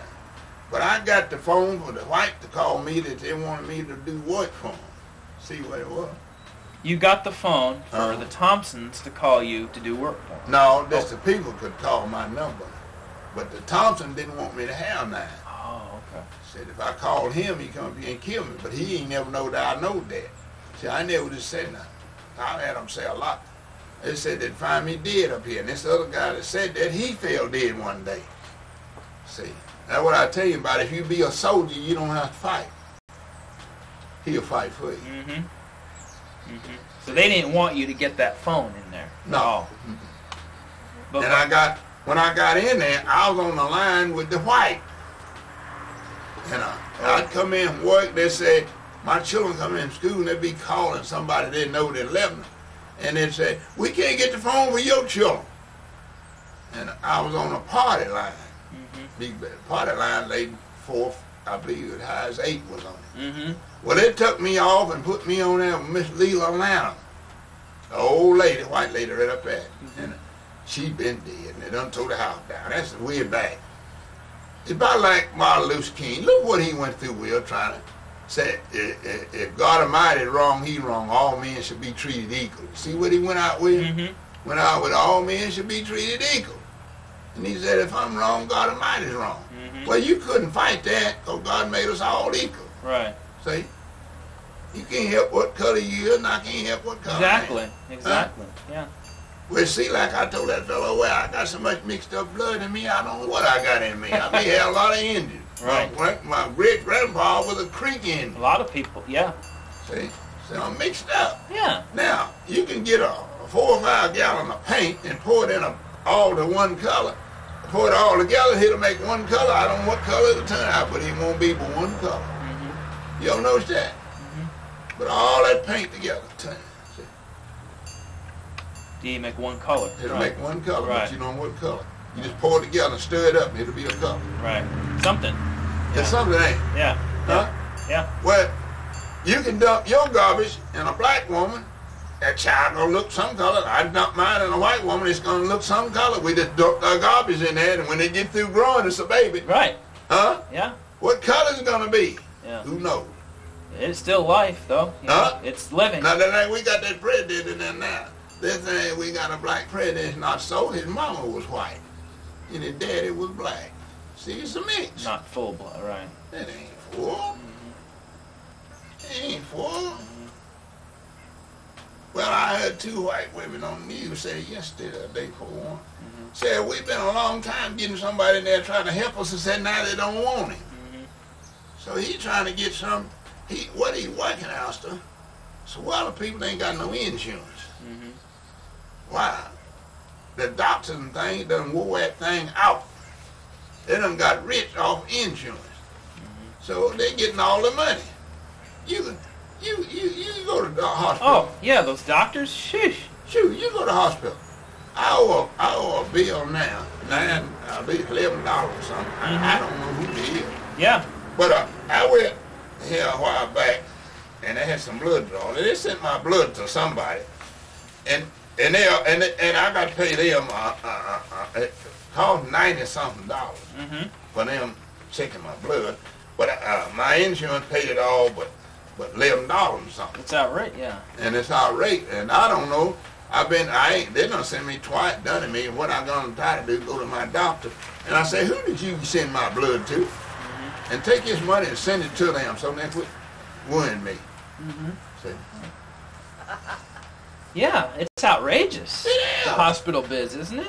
Jeez. Well, I see, they're getting rich. They're gonna run us. Jeez. They're gonna run us, man. We ain't gotta change this thing. You better not get sick. You ain't got no insurance. Oh, that no. man over there now is suffering. I exercise all the time. I'm very healthy. So, Good. yeah. Well, I think I'm awful healthy, but I tell you what I done. I picked up a 5-gallon bucket of gas out of my truck and picked up there. And they said I ripped it. One of them under. Cut it right there. Hi, ma'am. How are you? See, I'll cut it. He said, "How are you, Teddy?" Oh, Okay. good. Yeah. I'm Sean. I'm Robbie. Who are you? Robbie. Sean. I'm Robbie Young. Good to meet you. Yes. Tell him you got that old time. Yeah. Here you go. There you go. Oh, for the... So you see what a shape we is. No, I can go back. I'll sit right there and throw it over Oh, there. yeah. It's really bad. Huh? It's Throw it really over bad there. with the hospital. Oh yeah. Thing. It's over here. I'm telling you. Them doctors know that. They just need to pick that off. Yeah. Key is to stay healthy as much as possible. You know? Yes, You know? Lord. Yes. You know? Yes, Lord. I tell you what. I don't care how. You have to be awful rich now. That's because, what was that president's name at all the time? Oh, he died. But he had it for 10 years. What was his name? Reagan? Ronald Reagan? Yeah. He had enough money. He had some nurses around the clock.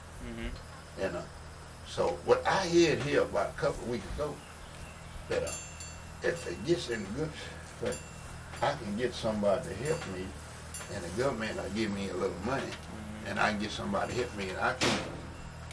If I have to pay it all, I wouldn't last no time. I need somebody to see. Now she gonna get where she probably won't know me. She don't know nobody now half the time. Right. So it's gonna. She got it. Yeah. And my son in California, he said he know Mama had it for 8 years ago. Well, when the president had it, he was in office a long time. Nobody didn't know he had Alzheimer's. Oh, yeah. Yeah. His wife was mostly running it. Let's see. So, but as he come out, he was down. Yeah. But I tell you what, I don't see how that president make it. Way they're doing him, he looked like he's being turned gray-headed now. Why, he got in the hottest seat he can ever sit in. Oh, yeah. It ages you. Huh? You see every president looks a lot older. Yeah. After leaving. Yeah.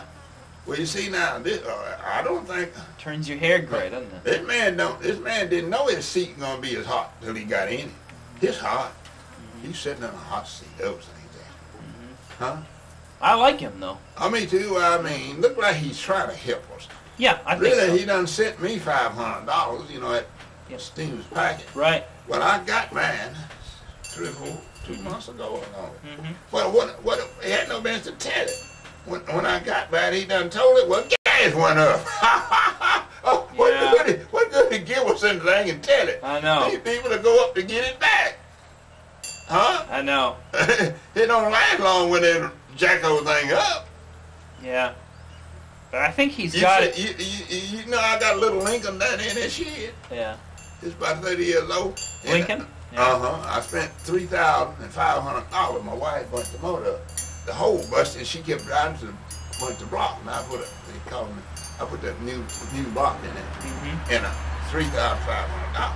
Now I went down to try to crank, can't get no gas. Can't come get up. nothing. Yeah. And it's my field pump. I know what it is. It won't pump.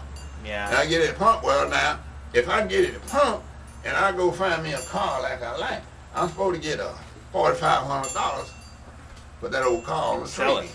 Yeah. You share that. But I went last week, got a guy supposed to call me or come put a field pump on it for me. Anyway, it's sitting down there. I got the wheel off and I try to see where the gas line run. and everything, and I found it going in. It's in the side of the block, a little pump or thing, and I can't get to it because Yeah. arthritis. Yeah. And I'm waiting on him. I got it jacked up down there. You got a guy who'll help you with it. Yeah. Put it on there. Yeah. But he ain't never come. Yeah. He wrote to call me out. Something. So I got to go out and get another. But see, Yeah. now it cost me, when she burned it up, it cost me $50 to take it to the shop. And then they wasn't fixing it. It cost me $50 to bring and put it back in the shed. Put Right. it back in there. That's $100. And I was talking to Goodyear. They said, we'll fix it. Well, all right. I give them another $50. They come got it, carried it to Goodyear. They kept it about a month. And that's what they run up. They said, well, you got you need a fuel, something up. It's real cheap. I said, well, okay. Then next thing they called me, no, the head is warped. I said, well, that's all right. We'll buy some head. Then they come back and said, the block busted. I said, oh, Lord. So when they got into it then, it's $900 and something for labor. And then I bought a block put in. Right. And so I don't know why. Yeah. Now she could drive then, but see, she can't drive. Drive now. Yeah. Oh man, I wouldn't drive with her no way. Yeah. She'd stop something, run into a car and hit on it. Yeah. She don't know no better. So when you got old, so you bought that house right there, and that's pretty much when you went on your own, right? Yeah, that's it. Yeah. Yeah, that's it. How old were you when you were able to save up and buy that house and get that house, build that house? I guess you built it yourself, right? Yeah, I did. $200. I got $200 in.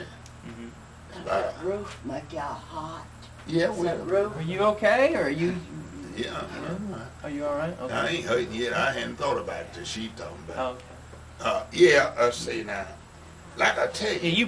you did that. You saved up, scraped up to get enough money for that to buy the land, right? I saved it up. I just give $25 for the land. 25 for the land, 1 acre. 1 acre, $25. And I saved it up. And let me see. I tell you what, I had a wheat crop. And I sold $70 worth of wheat. Then I put enough of wheat in the mill to last me a year. It was 1,200, a big sack of flour, no more bigger. And I had 12 of them, and I get one once a month. I go get one, put them large there in that light. So it lasts me for a whole year. Well, see, I had $70 there then. And when I sold my tobacco, I had some money. And I worked for 75 cents a day. And that's when I built that little house. See? Okay. As I said, I bought an old house over there on Hickory Road, so back in there, from a guy, old house. And I took a wagon, went there and tore it down. And I got it. It's got that new stuff around it now. You know what you call it? Right, vinyl siding. Vinyl siding. Yes. But it's got a weatherboard under there. Logs. No, weatherboard. I'm sorry, weather. Yeah, weatherboard. Okay. Planks about that wide. Okay. And you buy that, and I put that on there. Okay. In that little house. You just used the material, same material. Uh-huh. Just brought it over here and built it. Build it again. That's great. And It's a nice little house. That's the first time I ever done anything, and I shaped it like that. And I thought I was doing good. Well, now I come over here, I done all this over here except bricking it. Yeah. I built this house. And I took that little tractor and dug a hole in and put it up there. Put a foundation down and everything and else. put them right? 12-inch blocks around there. And I paid a man to block it, to put the brick up there, and I paid a man to widen. That's all. I done the rest of it. That's it. You did it yourself, right? And Cheapest myself. way to Took do me it. 2 years though. I was For 2 this- years done it, but I was just work a while. For this house now. Yeah. Because I was living over there. Yeah. I wasn't in no hurry. Mr. Young, about when, do you remember when you built that house right there? Let's see. You know, how old were you when you... Shoot, I could have been about 35. 35? Let's see now. Wait a minute. So in the 1950s or Yeah, it's in the 50s. 50s? Yeah. And you all were still sharecropping then at that... Yeah, that's why I moved from sharecropping. And then you No, I moved... was sharecropping when I moved there. Yeah. And I was feeding for house rent. And that's when I told my dad I wasn't going to do it. I got out, when I moved over there then, from this brick house right here, with Dean Thompson, he did. He fell dead. Oh, this was your... Okay, yeah, you Now, moved... it's a brick house right down here. Okay. Red. That's where I was working for him. But he had an old tenant house back in them woods back there. And I moved out there. And I ain't never moved but twice in my life. I moved up here in Franklin, I moved out there and moved over there. And when I moved over there, I moved here. I ain't never moved no more. So from your tenant house on the Thompson land to Frank McDaniel to here. Yeah, no, I moved from Frank McDaniel to this guy. Oh, he lived up in the woods right there on a big high hill. Okay. And I hit back in there. And when you got back in there, that's where you go. Dead end. And I stayed back there. And every time you leave the barn, you're going up here like wore me out. And so I moved down here with this boy. Me and this boy, Dean, I was 2 years older than Dean. We used to play together. And we get his mama would give him a quarter to go to Glade to get a haircut, and I'd cut his hair. And we'd take that quarter and go up here and buy some sack tobacco. And I'd roll his cigarettes and put them under a rock, make a rock house. And he'd match and everything. And his mama and them, she thought he went to the Glade to get a haircut on Saturday, and I'm the one cutting it. And we'd spend that quarter. He'd give you a quarter? Yeah. His mama gave him a quarter, cost a quarter, go to Glade, get a haircut. He'd come down there, and I'd go around his head just like that man did at Glade. And I used to cut hair and get 15 cents out of by the haircut. Yeah. They come on Friday night, but walk and I cut hair every night, 15 cents. And they wanted one to go all the way around. You like to put a bowl on the head. I go all the way around. Not very, just pretty easy to do, right? Yeah, and I trim it down and keep on, and I get it looking pretty good. Yeah. And I had it looking good, and Miss Minnie would say, "Son, you got a nice haircut." I was the one cut it. And we kept that quarter. Okay, we talk like we gonna, oh, you gonna come stay all night, me, and I'm gonna come stay all night, you. And we thought we'd do that. Yeah. Till we growed up, and after we growed up, we lived. We didn't see no discrimination when we lived. See, a child never see that till he grew up. That's what I was going to say. You and Dean were fine, right? There was no... He was black and I mean, he was white and I was black, but we wasn't no different when we played. Right. But where it started, as we growed up, now old man Prentice was his stepdaddy. And I come down there and moved, traded with him, and he called me Doc and I called him Doc. That's the way we went in there and say yes and no to one another. I say, hey, Doc, so yeah, Doc. We Doc. That's where we Doc.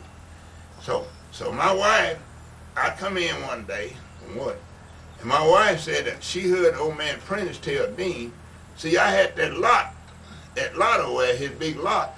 I had some old sows there, and they done filled that place full of hogs. Hogs, yeah. And they was eating them chicken pens. They used to be hitting the grass. And I had about 35 head of hogs in there. And he done told Dean out there, said, if you don't get him away from here with them hogs, he'll own your place. And that's when it started discrimination. And when I come in, I noticed he kept hanging around acting like funny. And Breakley asked him, he said, and Bill don't come in a hog, yeah, we're going to have to put him in a pen. I said, all right. So she told me, my wife told me she heard what old man Prentice said. So I had to take him and put him up. He said, because I got some sheep right in there. He had that for alibi. They have to have a lamb and they'll eat that lamb up. So you have to put him up. And I put him in a little old pen out there. Well, he had a crib of corn and I didn't have a little corn. I'd feed him his corn and keep buying because they made me put him in there. And I growed him up till I sold some of them pigs to a major boy down there. $5 a piece. $5 a piece of them pigs. That's the reason why I got money. See, I always raised hogs and I sell them hogs. When you got something growing you some money, you don't have to work for it. Right. See, there you go. Yeah. So you didn't have them penned up, and then all of a sudden they want you to pen these hogs up. So that was different. You didn't expect that. So you think maybe as a child grows up, they're educated, they're told about the discrimination, right? And they start to see it. And they start to see it and start discrimination. Yeah. That's what it's called. If it never mentioned, nobody would never know it. Right. See, like me, you said if you're talking about slavery, if I hadn't heard it, I wouldn't have never known that I come in slavery. Right. I didn't even know that I was brought in here in slavery. But you see, all right, I raised them children over there. There's an old house right back down. See that pole up in my lot? There's an old house right over there. I let them put it over there. Pole right over there. Yeah. Okay. There's a house over there. And nobody want to let them have no electricity but me. I won't do that. Mm-hmm. Yeah, and I said, yep, put it up there. I got 1, 2, 3, 4, 5. I got about 6 poles on my little place here. And this same guy down here, Dean, wouldn't let him put no pole up running across that over on his lot. And I went and talked to him. I said, now, Dean, my son got a house up there. And I said, he wants to like, I'm going to make him run that funeral. I said, okay. So I come back and told Jerry. I said, don't worry about it. That old boy ain't going to live long. He never lived 2 months. Jerry, No, Dean didn't. Dean did. Didn't want my son. Well, I had to keep him running over my house right there. They had to set a pole out yonder. That made me have 2 poles yonder. They put it over there so they can run that wire down here to his house. Which, when they had done that, if he let them come across him, he wouldn't do it. He thought he owned the world. Dean did. He thought he owned the world. He fell dead. About 30-something years old. Wow. For being contrary. Mm-hmm. Huh? Mm-hmm. If I don't, then I could not be a friend of you and be an enemy of you. I won't live too long. Right. All them enemies dying out. See, he was divided in himself. Mm-hmm. Yeah. Mm-hmm. No. And Dean was one of Spurgeon's sons, right? No, it's just his brother's child. Oh, okay. Spurgeon. Old man Spurgeon. Mm-hmm. And then he had a brother named Clay. And Dean daddy was named Clay. Clay. Clay Thompson. Claire. Clay. Okay. And Spurgeon. And it was 3 of them boys. What was that other name? Oh, he lived out. Old man Sam Thompson. Sam, Spurgeon, and Clay. And they all was gifted, knew how to make money. But Spurgeon had them all beat. He was the best. Yeah, when he died, he had 300 head of sheep and 75 head of mule. Mm-hmm. That's what he had. Mm-hmm. And a bunch of cows. He was a farmer right when he died. And, wow. Mm-hmm. That's a lot. And now, big long story, I'm telling you about Charlie down here. Charlie Thompson. Yeah. I had a shop right in the corner there. And he'd come up here every day, and I'd gamble with him. I used to gamble. Mm-hmm. Love to gamble. Me and Dean, we'd gamble together and everything. And I'd win their money.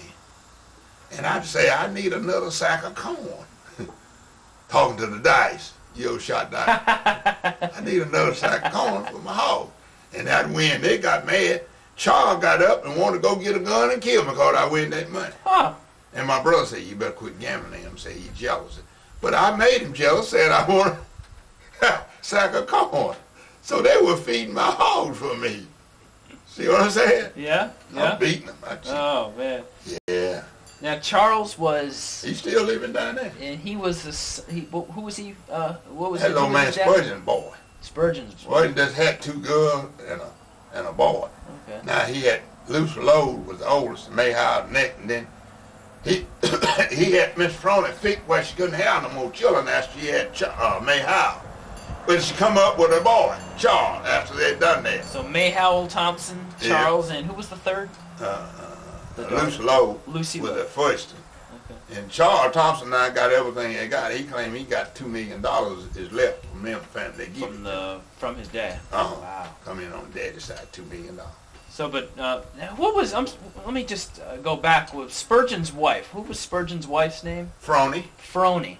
So she had. She sold bluing for a living, and and she riding a horse. They used to have a saddle for a woman. She rode sideways, a leg over on this side. You ever see that saddle? I don't think so. No. Oh yeah. A saddle for a woman. She rode horses. And sold bluing.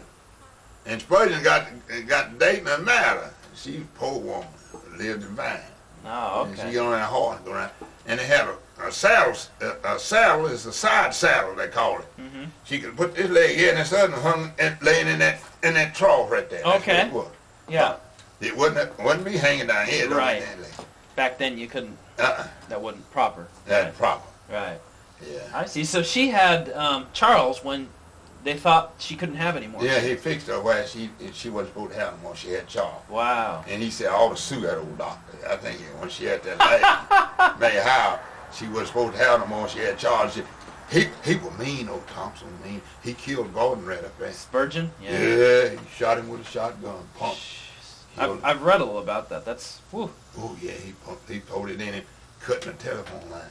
And he tried to get me to kill it, and tried to get William to kill it. He offered us $300, either one of us $300 to kill it. And I said, I ain't kill that man. No. William, your brother. Huh? Your brother. Uh-huh. We neither one of us wouldn't do it. But he went and done it. And we went there one morning. I got him last night. I heard the gun when it went off. Boom, boom. I said, oh. Wow. Yeah, he shot him. Jeez. But what I think he's saying, he didn't live no time, actually. He turned around and he said, you better be careful. You come up like Gordon. He bragged about it. But he spent a lot of money and beat it. They couldn't prove it. He done it. Yeah. Oh, they could prove it. Well, I know it. And he died. He fell dead with a heart attack. Heart attack. When he went to Nashville and sold some cows and come back to Lebanon, and the same old doctor patched me up. See, I've been shot twice. You've been shot, yeah. I shot through here, 14 holes in the guts, and my other wife over there, she gonna kill me, shot me through. I was going in the back door. She shot me. Your wife did? Yeah. Wow. Before she lost her mind. Boy, she going crazy then. Didn't know. Wow. Your wife. Not that much dead. Second, well, first one, right? Mm-hmm. Wow. Yeah. So so he died right after, and after Spurgeon died, you still sharecropped under the Thompsons, right? Still. Yeah. Still under. Was it? That's under. That's what I tell you about Dean. That was Spurgeon, other brother, old man Clare's son. So Dean was basically the person you. And then when I left Dean down here and moved up here, they wouldn't give me no corn crop. He wouldn't do it. I want somebody to live on the place. I said, okay. Mm-hmm. So, well, he rented he found a white man over at town somewhere. And he got him to move out here, and he moved on Friday. And I believe it's Friday or Saturday. I think it's Friday. Mm-hmm. But his wife cried the whole time. And on a Monday, that man had to leave and go back to Lebanon. His wife cried. And then he didn't have nobody. And he didn't want to give me no corn crop. But I done went to Charles, and Charles going to give me a corn crop, but he wouldn't give me no work. All I wanted is somewhere to work, make me some corn to have something to live off. And I worked where I wanted to. See? So when I moved over there from 75 cents a day, I cut cordwood for 75 cents a cord, and I could cut 2 a day. Well, see, I'm making $1.50 in. I'm getting better. I'm not going down. I'm going up. Going up. You've got land. I got my land. An acre, a home. Yeah. Now you're just doing work on the side. Yeah. In a way I can find a job. In a way I can make a living. So, and another man named Theo come and said, I hear you ain't a chef. You ain't no sharecropping once. No. That's what you call independent. Independent. If you working for yourself, you're independent. If you ain't, you working for somebody else, you in the slavery. Sure. He's slave. Basically, yeah. See, not just like that man over there. He don't realize. In that little house of mine, he's slaving. He's slaving for me. Mm-hmm. He got to pay me every month to stay in that house. Mm-hmm. See, I'm living. He's making my living, and he didn't do something. Right. I got to. You know what I'm saying? Yeah. Oh yeah. Well, that's the way it was back then. Sure. Slavery. It's still the same thing. Yeah. Sure. As long as you renting, you slaving. Sure. I agree. Yeah. Yeah. It can't be nothing else but you slaving for somebody else. Mm-hmm. Time you get a little money taken up, you got to take and give to that other man. Mm-hmm. How you gonna get ahead when you save up a little money, and at the end of the month you take you all the month to save a little money, then you got to take it and give him. That's slave. Mm-hmm. Sure. Slave sure. for the other man. Sure. Well, then this man told me, he says, I give you $2.50 a day, 8 hours a day. I work cutting cedar $2.50 a day then. How you gonna stop me? I'm leaving 75 cents a day, and I'm claiming all of that. And I have got up to where, after on that house right there. Mm-hmm. See, I shot dynamite 25 years. Huh? I shot out 7 of them interstates. And I own my own home. Okay. I was in Nashville, and the Union's in Nashville. You got Johnny Union in Nashville. Mm-hmm. Okay. I worked down there in Nashville on a Muffborough Highway shooting a big hill off. And I'd been there about 2 weeks, 3 weeks, I believe it was. Mm-hmm. Here they come out there, well, you got a Johnny Union. I said, listen here. I said, you go tell McDowell, I pull this shot I'll be in and get my time and I'm going home. Mm-hmm. And they said, oh, no, don't do that, don't do that. I said, let me go talk to him. He went and talked to McDowell and then come back, and they want to know, they wanted $100 for me to join the union. I said, I ain't got no $100. I ain't going to pay no $100 to join no union for work. I said, I'll go home. I said, because the union is the worst thing ever hit this country. Now, which union would they want you to join? Union, you had to try to join the union to work construction work. Construction work. Uh-huh. For highways? Is that Yeah. what you were? Yeah, For with the certain people in there. Yeah. That McDowell was in the union. Mm-hmm. Get rich.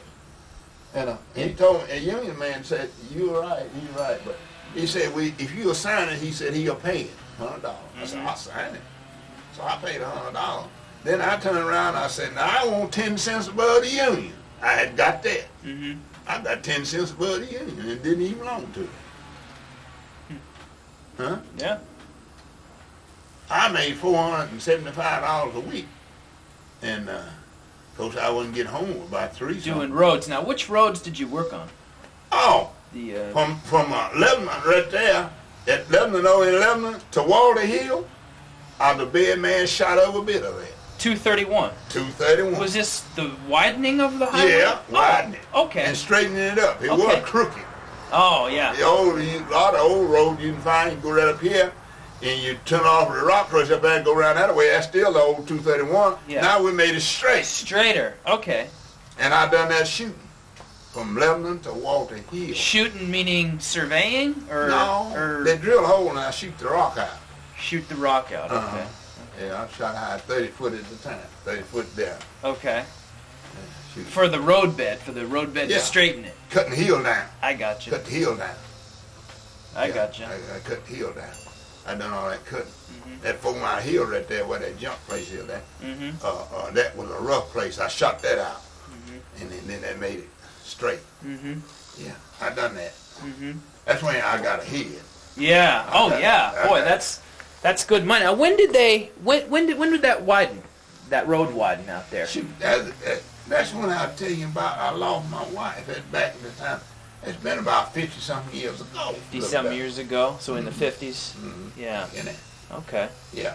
When you find out when that road was built, I ain't come up with it. A lot of Yeah. people may be able to tell you I see. when that road was wide.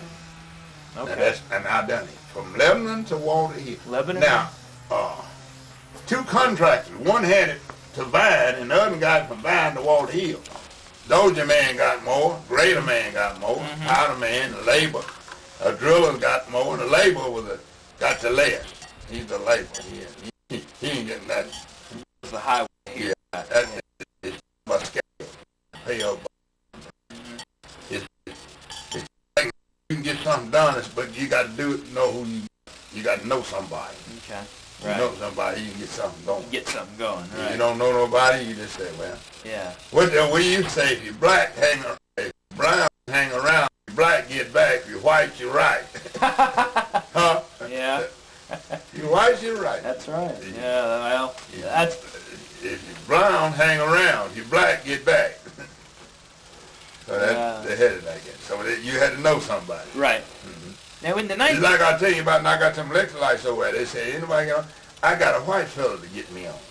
I couldn't get him. Oh, for the My leg twisted. legs. Yeah. Yeah. And they didn't like it because see, black people, at least I know to be the fact. I know I'm brown, I hang around. And I've always got something done if I got in with a white fella. Now, Yeah. Right. I bought 3 houses in Lebanon. I own them. And, okay. 2 of them was over there by the city. Mm-hmm. I had 2 acres in there. Well, the city called me once and said, come over here. Said, we've been working about a year wanting to buy that land you got. I said, it ain't for sale. Mm-hmm. One of it was my dad-in-law's place, and the other was an old lady place. I bought it. Had 2 houses on it, renting them houses. You know, so my rent, I go out for his money. I had 3 houses over there. I pick up rent, one out here. That's 4. So I getting all this rent. You know. So they said we can't condemn it.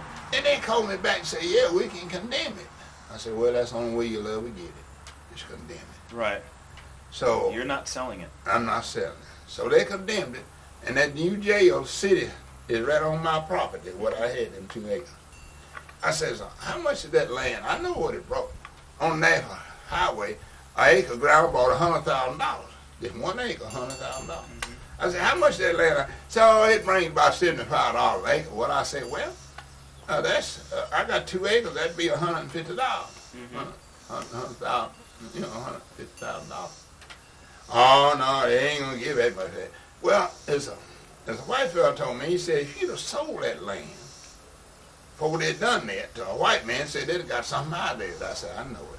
Well, they condemned it and told me I got I had less than $10,000 in it for 15 and a half years, and it's made me about $80-something thousand. Well, okay. They say get a lawyer. But back at that time, when they're doing that, where are you going to find a lawyer would fight a white man? At least fish in the city. If we had some black and they're lawyers, they could go in there probably and fight it. But I said, I might go try to fight him. First thing you know, the white man, with the lawyer, will get it all. Right. And Jack, I'm telling you, they treat me pretty rough. I just let them damn it, and they give me what they want to, and they come in and pick up my check. And they say, you can take it or get you a lawyer. And after I said, well, let's give him a check. And that lawyer said, you got any more land we can take? If he didn't do it, ain't a kind in Texas. Asked me, do I have any more land they could take? Now, that's hurting me. That is. It took it and rubbed it in on me. Yeah, that and is. I walked That's out. pretty bad. But now, Lebanon is getting sued now. I hear somebody suing them. I said, I hope they sue them and take everything. How long ago did this happen, Andrew? Well, you can trace back when they built that new city, that jailhouse over there. Jail. City. Okay, that's when that happened. That's when it happened. They took my land. Yeah. And for me trying to keep up with it, Jeez, that's low. That's low down. oh yeah, but man, and you know, well, leave it all like it is and let God straighten it out. Yeah. This is Indian home. They run them away, man, and the little children that get why they tell me that they couldn't make it, they just knock them in the head. Old folk, you give out driving them out on reservation, they'd kill them. If you couldn't make it, you just got killed. Took his land. This is Indian country. Right. Oh, the white man, definitely. Yeah, it took it. Indian. Yeah, I agree. Well, what did the Bible say? Woe be to them where the ground is taken by bloodshed. You read that Bible. I've been reading it for 60-something years. It's taken by bloodshed. By force. By force. That's right. Yeah. Don't you know it left the children in a bad shape? You see how they're losing it now, don't you? Foreclosing their home, you see what's happening, don't you? Do you think it was over when they run them away from you? No, it just started. Yeah. It ain't over. What goes around comes around. And God's gonna see to that. Yeah. He's gonna see to that. See? And man, and they treat them like no. Oh, black people think they've been treated bad. They ain't been treated nothing like bad to Indian have. Yeah. No. But now, I'll tell you what's true, being you just talking. I tell you, it's going to be the biggest war here in this United States that we've been here there before it's over. You think so? Me, you probably won't be here. You think so? Yeah. Eventually? Eventually. There's too many people here. They're loading it up with all kind of people. Did you know what Russia said a long time ago? How old are you? 38. Yeah, 38 as of 2 days ago. Well then, Yeah. it may be before you were born. Yeah.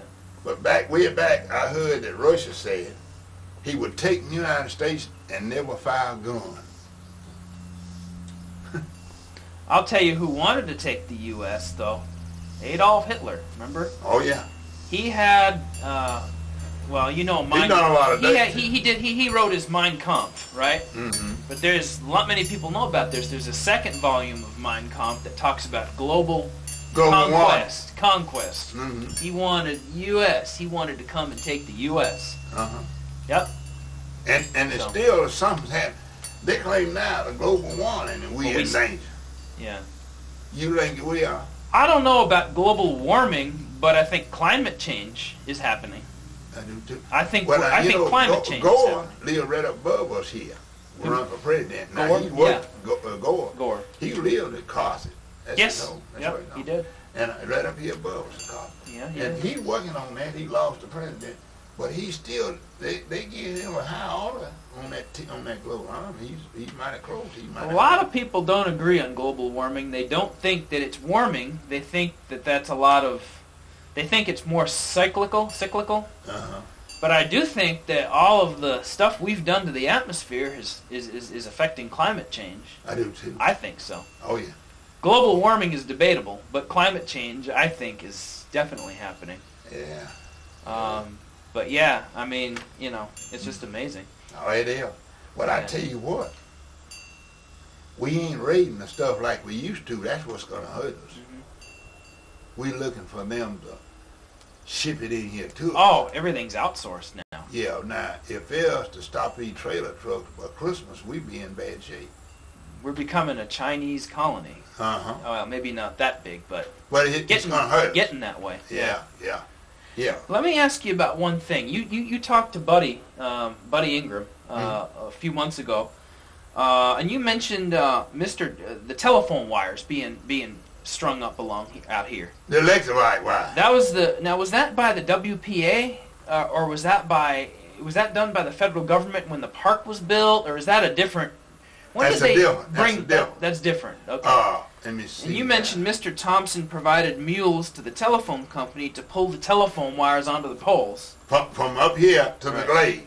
To Gladeville. Uh-huh. Okay. From Baird's Mill to Gladeville. I'm the one done it. You did it. Okay. Pulled them with a set of mules. You pulled them with a set of mules. Wasn't no leg twist in here. No electric. Okay. No. See, and that's when they pulled it, and then people got getting on it, and it stopped right in the glade. Right in the Gladeville. Okay. Uh-huh. Okay. I don't know how long it took me, but I pulled them. Yeah. And for Mr. Thompson, he furnished the mule. And I don't know what he got, but he gave me 75 cents an hour. 75 cents a day. A day. That's a lot for that. Yeah, and I didn't work but 8 hours. When them people that work 8 hours. Just for the telephone. Yeah. When they quit, I could go home and be back morning. So the telephone company worked 8 hours, and that's it. That's it. And that's okay. That's the way they're done by Cedar Forest. When they're building that, they had it set up by hours. You worked 8 hours, you go home. Mm-hmm. See? Did you work for the WPA? Yeah, on Cedar Forest. You on did. This side. Driving a wheeler, right? Yeah, a mule. Okay. A wheeler. Okay. How long did you work for the WPA? Was it? It was just one summer. One summer. Uh-huh. Okay. One summer. One summer. Then as the crops all laid by, like now, didn't have nothing to do. He put the mule and rendered the mule out there, and it was hot as hell now. So it was a summer when the crop work wasn't. You didn't have as much to do on crops, so you had some time to work with the WPA. So oh yeah, the crop was laid by. The crop was laid. That's what you call laid by. You don't do no more to it. Okay. See? Just let it come up. Just like my garden. See, I don't ply no more. My corn, I don't ply no more. Everything is done plied till it's they call it laid by. You ply it about twice or three, or sometimes 3 times. Then you don't do it no more. Okay. Then you out of it. It's just let it come up then, right? Yeah. Let the weather. Nature take its course. Yeah. There you go. Okay. Yeah. Whatever the Lord done. See, you could plant, but God gives the increase. Mm-hmm. If He didn't give the increase, you didn't have nothing. Okay. But if you done what you're supposed to, hit rain. That's the reason why I think the season to change. Mm-hmm. See, because people to change. Mm-hmm. Yeah. Now, did you like working for the WPA? How were they to work that's 8 hours. I like Yeah. that. But you couldn't stop. You just had to keep going. Had to keep going. If you stopped them mules, if it got hot, you stopped and knock you off the clock. Meaning they'd send you home. Yeah. For idleness, right? Yeah. It wasn't no. Now, did they give you breaks? 15-minute breaks or anything? Nothing. No. A lunch break? No, but 12 o'clock. 12 o'clock lunch And break. 3 o'clock, 3:30, you'd go home. Okay. And that's the hottest part of the day. Sometimes in mule Oh gets yeah, hot. it's hot as heck out But there. don't rush your mule, then you can make it. If you got to rush them, They didn't let you water them or nothing to No, stop them? no. Well, you would think they'd let them water you, just so they'd be more productive. You water them at morning, water them at evening, and you Okay. went back. Okay. But a lot of people that had some old mule that couldn't take it, they sent them home. But the old man Spurgeon, he had a lot of mule, like I told you. He had 75 when he died. Yeah. If one got too hot, we'd have somebody to bring us another mule, switch him in. Just keep going. Keep going. All you got to do is just take that now, put another in, and keep moving on. I see. Okay. See, but this first, putting them out there in that shade and stay half a day or half an hour, they wouldn't pay you for that. I got you. It is, you work, you get paid. You don't, then you're lost. Yeah, back to the way you say, if you don't work, you don't eat. Yeah. That's where it was back then. That's right. You had to work to eat. Mm-hmm. They didn't give you nothing. Mm-hmm. That'd be, and you didn't have to run. You just take your time. And they showed how you would run. When a Friday come and you had to pay, you get paid, that's the day they'd run to get the pay. Boy, they go ahead and get that pay. This is WPA had. Where did you get paid at? Did you That man come out and paid you. Okay. They had a special man. Had a man for everything. One sign you up, Time cards. and sign cards, and when time to pay, they'd be out here. Yeah. Had that real money too. Had the money for you. Wasn't no Real check. greenbacks, right? Yeah, wasn't no. But that's what made it look so good. They had that green money, Yeah. new money. There you go. Yeah. Hey. Now, what time did you have to be Now ready they to paid work? them other people, but the other man paid us. Yeah. But the other people, like old man Spade, he got his pay, Yeah. when he in time. But we don't know what he made. Yeah. Yeah. Now, Just like it is now, I Yeah. can go out here and I can hire you to go up there and do so and so, and I cut a contract. You don't know what I'm making. I'm just gonna pay you so much. pay you something. Pay me something. But I ain't gonna tell you. That's another thing. You know what everybody gets for band folk, but the undertaker won't tell you what he cost him to bell. Right. You ever hear of it? He never tell it.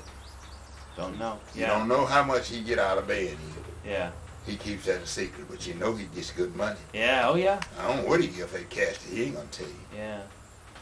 Now, what time did you have to be at work for the WPA? 8 o'clock. 8 a.m. And where did you have to go?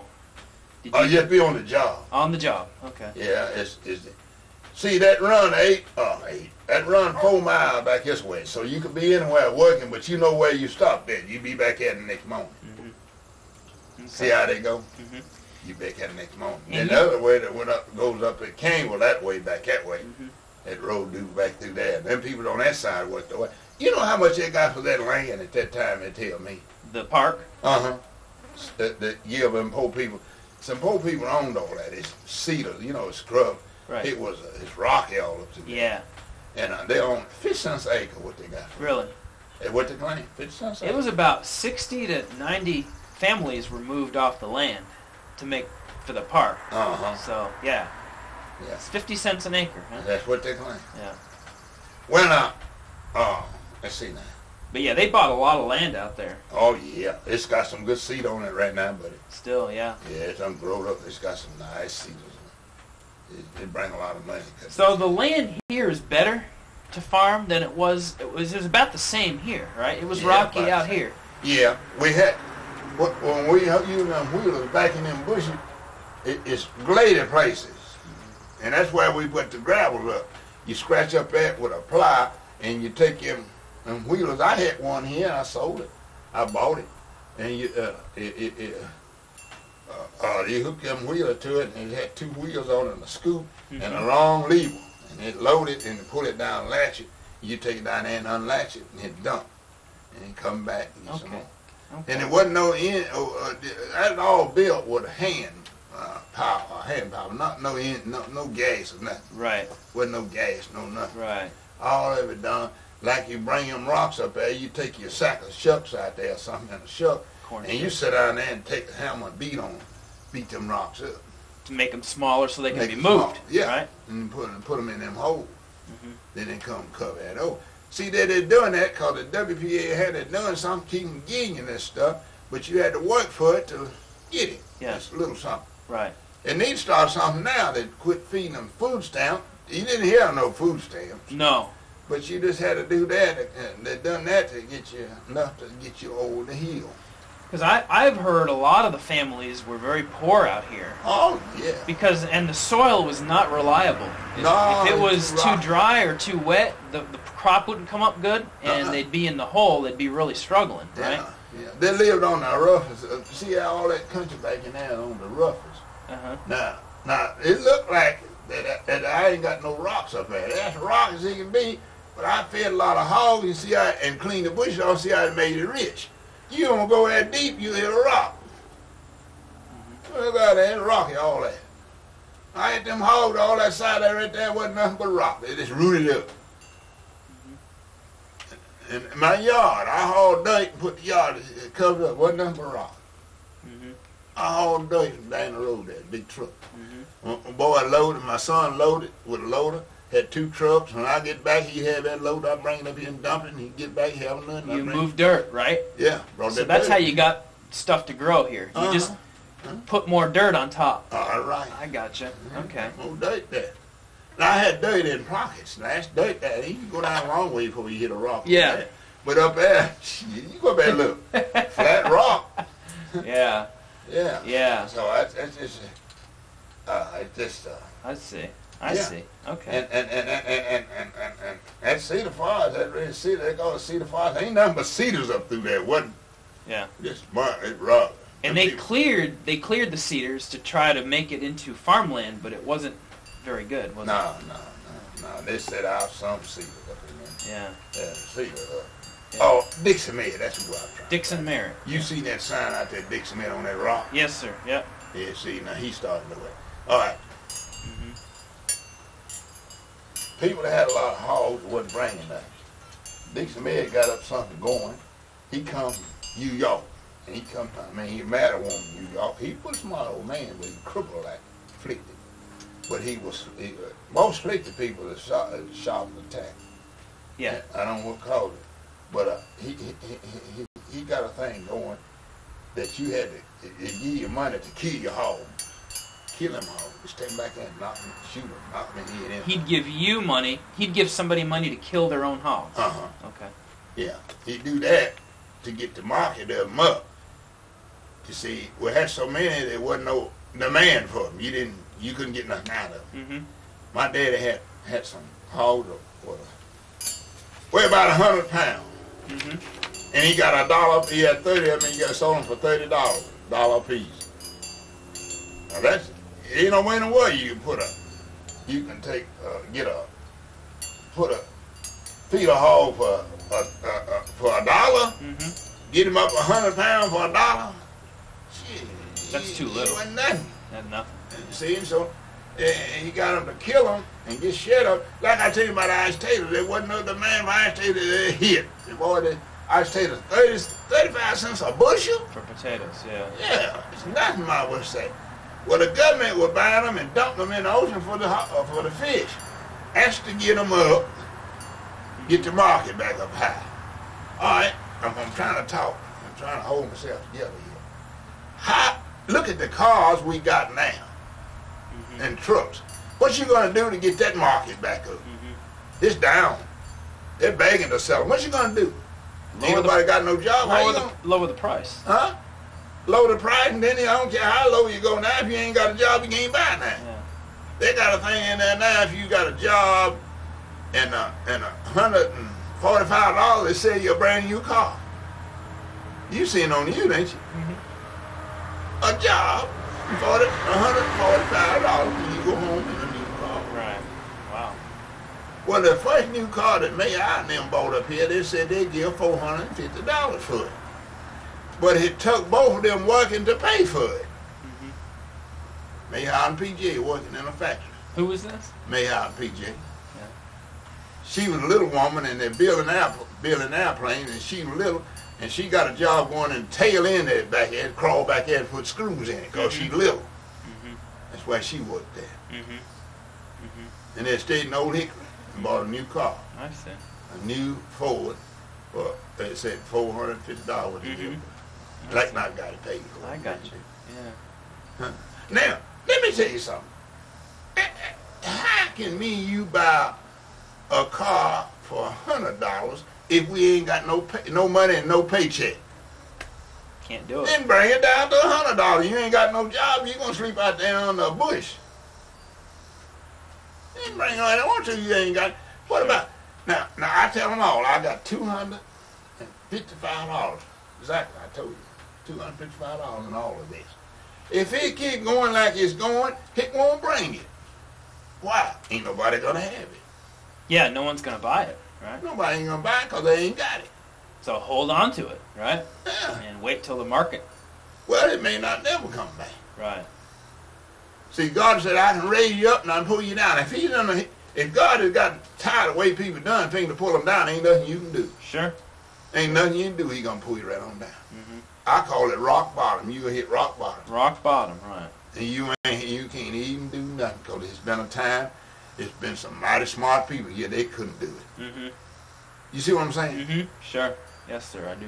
There were some people here that they couldn't do nothing. Starving to death. Now, So they had to sell to the government, basically, at the price. sure, didn't have nothing else. At the price they ask. Yeah, Yeah, you I got see it. what you're saying. Yeah.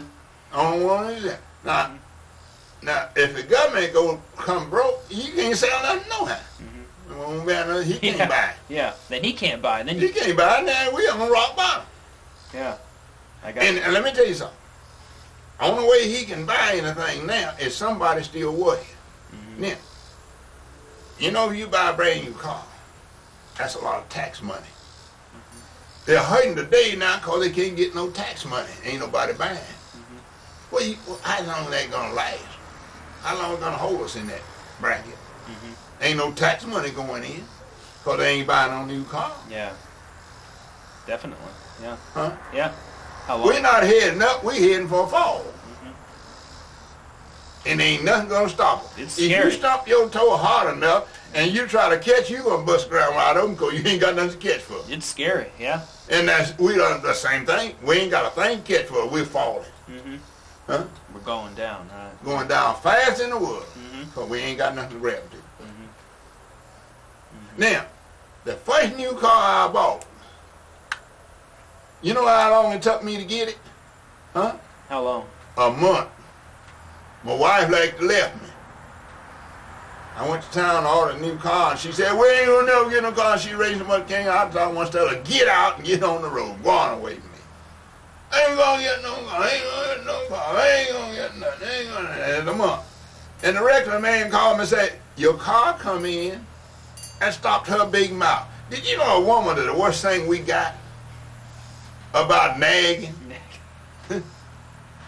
Huh? Did you know what messed up Eve, Adam? Eve did.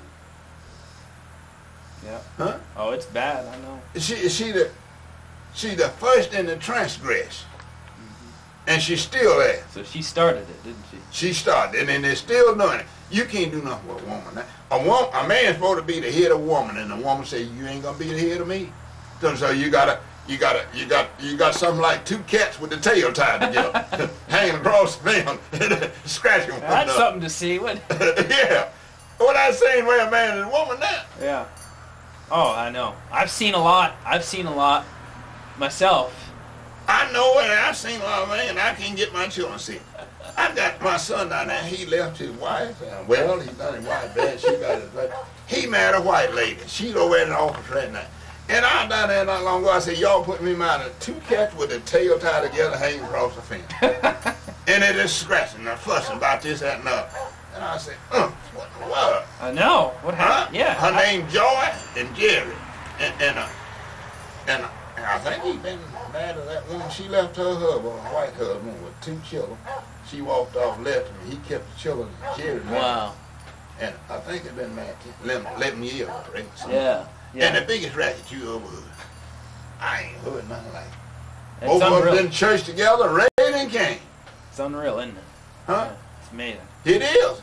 But I'm back to what I'm saying. I may be like a broken record.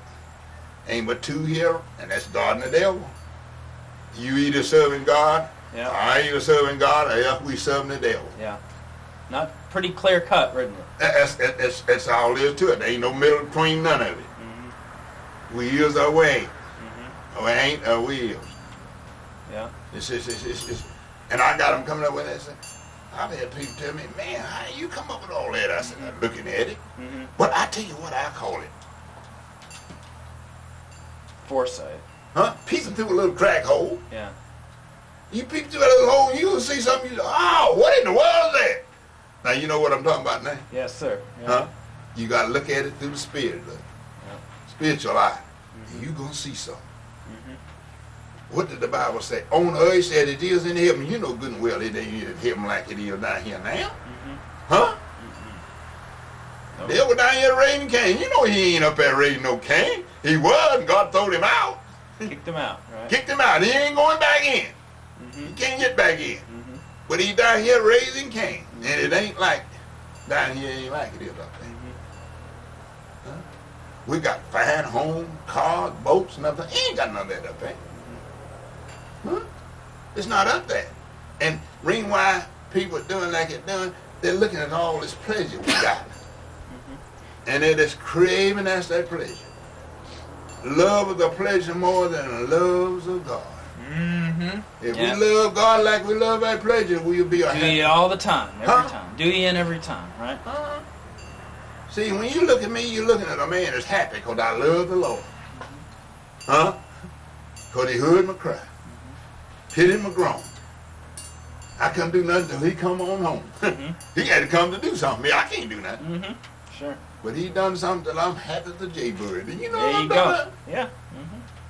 It's a good feeling. That's to the only serve way the to Lord. go, isn't it? Huh? Happy, being happy is the Yeah, best I thing. don't care what happens. I tell them, I'll raise this house up and stick me under, leave my head out. I'll be out in a few days. I'll be out.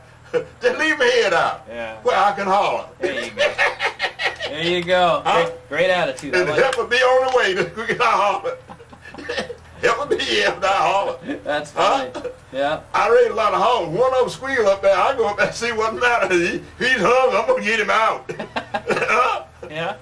And I believe if I serve God like I'm supposed to, when I holler, he's going to get me out. He coming to my rescue. There you go. Yeah. Yeah. He'll be here. Yeah. Oh, I had a lot of them say they go. I had 14 holes in my intestines, shot right through that arm. And they said, he'll be, and doctor passed him, said, he'll be dead in the morning. That doctor been dead. I'm still hanging right here. Huh? You're still kicking. Yeah. Huh? I'm still kicking. Yeah, I might not be kicking as high, but I'm still kicking. Huh? Yeah. And you know what my wife told me Yeah. over at that house? She said, I'm going to leave you and says, now she left, she got mad at me because I give a sick lady 45 cents one Saturday evening in the hospital. And she said, everybody do like that, they won't have to pay no bill. See, she was the kind of person, if you try to do good, she wanted to condemn you. And I said, what do you mean? And that woman, and she said, I'm going to leave you, but I'm going to kill you before I leave. And I seen she had my rifle crying. I broke around the house to break in. I had a 38 in there, and I was trying to get to that. And she shot me through this shoulder when I went in. And that arm fell. I thought she had it. Huh? Your second wife? Yeah. Shot me. I had a Right back in door. there. I done moved that door now. Yeah. It was in the back. Yeah. I put it around the side. Yeah. And it got me. Went plumb through and hit the door face. And she got in my car going back up, and I done got in there and got my 38 out of my pocket and breeches hanging up the wall. And I come out and I shot at her like that, and I hit about that low down on the side of the door. She jumped out and went up the road, and I shot at her right out in the yard there, and some said, don't. I looked all around, I ain't seen nobody. I missed her twice, and some said, don't. And I thought I was going to die, and I wanted her to die with me. And some told me, don't. And I looked around and said, nobody ain't shooting no more. If I had this shot one more time, I'd been disobedient, I'd have killed her. And you know, I got well. And this lady was sick, and she got to come home down the hill, down the road here. She got to come home, and she died with that 45 cents under her pillow, want to give it back to us when we come down here. Wow. And we didn't go. And see what happened to her, she lost her life, died. Oh. I don't know what, I tell you what. Your wife lost, second wife lost her mind. Yeah, oh yeah, she all played with her. And this here is your third wife? Okay. Second wife. Second wife. Oh, okay. And I've been married twice. And I picked both times. So your wife, your current wife's who you're talking about right now, right? No, she the one blew my mind again. But when I married her, I married my first wife, she had a girl, a boy in her. When I married this one, she'd already had them. She'd been married 5 years. Oh. And her husband left her with a child. So this is your first wife you're talking about? Yeah, my first one Had was the shot. shooting. She died. Okay. She told my sister, she said, I'll tell you someday what she shot before, but she never did tell me. Yeah. But I think it's about that 45 cents. I got you. I give her Bessie Club. Yeah. Bessie Cluck. Okay. Yeah. Now you only worked for the WPA one summer. Yeah. Is there a reason why you didn't go back with them, or is it just did Well, Mr. Thompson not like you doing that, or is it just No, you had really enough what to do it here? was, Or really what I think it was, they changed the system. they changed So the they system? didn't, Mr. Thompson and them didn't have their mule right there the next year. Oh, okay. So yeah, I reckon we'd have went back if he'd have got his mule on that. I got you. So I reckon they got through with him that season with the mule. Mm-hmm. People that old horses and mares, anything they had to work to do it, and they must have got through with it. I got it. So Mr. Thompson wasn't getting anything for it. No. And he wasn't going to let you all work over there. No, Yeah, I we got had you. to come back to the farm. I see. See, Okay. when he was just doing that when through the, as I said, the crop was laid by. He didn't have nothing there for us to do but grub, cut bushes or something. So that made it work out nice for him Right. to get that deal over there. It's just like a. Mm-hmm. You remember that big storm we had in Muffleboro, tore up Jack in my house this year. Yeah, in April. Yes. April. Okay. For Good Friday tornadoes. Yeah, well, This April. all right, out there in that place. Well, they had to fix that up. My nephew has construction work.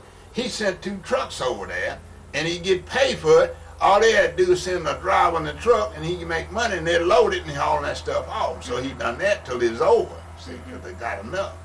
Same way that was. I got you. See, that was just through that season when they got. See, after really what the president now, he's come up with an idea. Stimulus package. He's Sure. trying to do that to stop it from going in the feather, hold it back. Into the hole. Yeah, then we can get another toehold or something. Mhm. Well, that's what this Cedar Farm was for. That was just to get us breathed over till something else will change. Yeah. In the Hoover days. Have to keep it. Help put people to work, Yeah. get them over the hump. Yeah. Yeah. Well, he I got president now. He come up with that stimulus package. He trying to do that to help us from. Well, if he hadn't come up with that, we'd have been in heat wasn't shape we in now. You think it'd be worse without the package? Yeah, wouldn't it? I think so. Yeah. Yeah, because it did have. Because the car dealer said, man, we've been selling these cars since he come up with that. See how they were sitting there and couldn't sell nothing. He come up with that package there to give them a little money if they'll buy this car. Mm-hmm. And they done got all that ready to want him to put in some more. Mm-hmm. See? I see. Yeah. See? So, Now I got a question for you. You mentioned you told Mr. Ingram, buddy, that you talked about working the road, right? With them, like did you had to work 6 days? yeah, but I didn't have to do it. There was that. They changed it. But if I'd have stayed, when I got 21, I had to put up my time on the road here. Is that the once a month people had to Once do, a year. Once a year road Once work a year. for the county. If you lived on this end of the road, we had to work. Now, my brother had to put up some time, man. Okay. That was in the rule back in. Mm-hmm. You come 21, and you had to work 6 days on the road. 6 days a year. Every year. And they do that. They had a certain time that they do it. Mm-hmm. They would wait until you laid by your crop, and then you had to come out there and do it. Ah, okay. Uh-huh. I gotcha. 21 and up, right? Oh, yeah. Able-bodied. And see, by that, I wasn't 21, but old man Prince was on this end seeing after. He used to say, well, how old are you? I said, I don't know. I don't know how old. Yeah. See, he wanted to keep up with Jay so he could warn you, spinning you to come and put 6. If you had your washing done on this side of the road, I'm on this road up Central Pike, from up to yonder. Now the other people on the other end, they had to take it up and do theirs, not on this side. See, it's just like a Now the other end meaning which end? chicken road. Chicken Road. Chicken which road. Is, Them people back up that way done it. And this Central Pike, we had to do it on this end. okay. Back from up there to down yonder to old man, what was his name? John Tribble. Then somebody, we went that far, then there's some more on that other end, had to take it up from that end. So from 231 back, this end would be your responsibility. Yes, sir. 231 to Chicken Road, the other side. That's right. Okay. It'd be them had to work. So you and William and you had to work. Now William had to do it because he got caught. He was grown older than me. He had to work his sometime. It was this road right here, Uh-huh. Central Pikes, and then you eventually had to do it too. If it hadn't changed. Now, you see, okay. what changed there? Taxes went up high. Taxes. See, we pay taxes higher now, so the city will have to do it. Mm-hmm. City do it. So this was a county requirement back Yeah, then. yeah, that's Okay. right. I Now, see. That was I the got rule you. of the county. Okay. Uh-huh. And you had to do, now what did you do as part of your road work? How was that done? You're like a hill, right? The water gonna wash down that way. You had to put a break across it. Okay. Stop the water from washing there, Okay. and then come here and go and put another there. And when you come over that break, they're like, you seen in these apartments where they got the breaks? Well, Yeah. we had to have him on the road like that. Drainage. Drainage. Okay. That's exactly what it was. I see. Was it? And then you had to take an axe and you bushes coming up, stuff like that. We keep it cut out. Over here, you had to do that. Okay. And that haul, you got some sand up in the creek, and some creeks that you go up there and find a sandbar, you get some sand, and you haul that out of the way. Okay. Now you work with your mule 3 days, and you had your time in. But if you didn't have no mule, you had to work 6 days. 6 days. Okay. That's right. So it was easier when you had a mule. I mean, Oh, you yeah. had somebody to pull you. Yeah, you work 3 days with your mule. Okay. You had your 6 days in. I see. Okay. Were you guys worked in a gang with a supervisor, or did you do it? You Yeah. have a foreman? He had a phone, old man Prentice. Prentice Major. He was one the boss. He see that. I don't know who paid him. Unless he done it for his 6th time, his 6th day. Maybe he got his done for sin after. I don't know. Okay. But I know you had to do it. When you got 21, we did. Did white white kids have to do it too? Yeah, oh yeah. Everybody did. Yeah, everybody Black did. or white? Mm-hmm. Yeah. Yeah, Okay. everybody. Okay. Yeah, I everybody. understand that. Yeah. Mhm. Okay. Wherever you wash your clothes at, as the end you had to do it. That was the rule. Oh. So you had your clothes washed on this end. If you lived on the other end and come down here to wash your clothes, you had to wash it on. You had to do it on this road. Now my cousin lived on Crossroad yonder, but Tom Dawson's a house right up there. That's where he done his washing, and they called him because he used that road. It's just like the wheel tax. Now a long time, you know, The wheel tax. wheel tax was in Nashville, but it wasn't none up here. But if you come into Nashville, I think it's 10 or 20 times, and they noted they give you a ticket, or you had to get that wheel tax. Mm-hmm. See now now they done pass it up here now, and we had to pay $10 to have your car tested. Mm-hmm. Now they're talking about going up to up here. They're gonna raise it to $25 to build a school. Oh, the wheel tax? Yeah, that's what they say No. on here. In Wilson County. Yeah. Gonna raise 20. Yeah, Murfreesboro's got a big wheel tax. We pay Yeah, like. well, I used to you could buy your license over there for $8 and cost you $13 over here. He used to go and get your license for $8, but if they caught you, you running them over here on there and they Yeah. don't buy it. Yeah. Yeah. Yeah. Yeah. And that wheel tax was in Nashville before it was up here. Mm-hmm. It's just like dope. They said it used to have dope in New York. And it wasn't too long they had it all down here. It just spreads. Yeah. Oh, yeah. It Yeah. spreads. Everything spreads. Yep. Like crabgrass. Yep. Yep, that's right. Yeah. Yeah. Yeah. So that's what they done. Yeah. Things spread. Yeah. Oh, yeah. Now, but like you said a while ago, now it's almost famous everywhere right now. Yeah. Ain't no spreading this everywhere. Yeah. It's everywhere. Everywhere. Yeah. Drugs, all that stuff. Oh yeah. Yeah. Killing, robbing, right in there. They tell you now, don't let nobody in your house you don't know. Yeah. I know. There's a man come here not long ago, and he was beating on my door, and I had my TV going. I need to act like I would. As that morning, he come back and caught me out there. Where were you this morning? I said, I don't know where you at. Yeah. He said, I'm about to wear my tie. I said, mine too. I said, look that on my truck. I'm about to wear them out. I said, yeah, ain't nobody gonna buy mine. Ain't nobody gonna buy yours. I ain't buying your tie. Yeah. Yeah. Yeah. Yeah. Well, I tell you what, and you believe it or not, mm-hmm. The Bible says if you don't do well, sin lies at your door. And it ain't many people doing well, and they're full of sin. Oh, yeah. Oh, it's everywhere. It is. Yep. They ain't doing well. It's everywhere. Yep.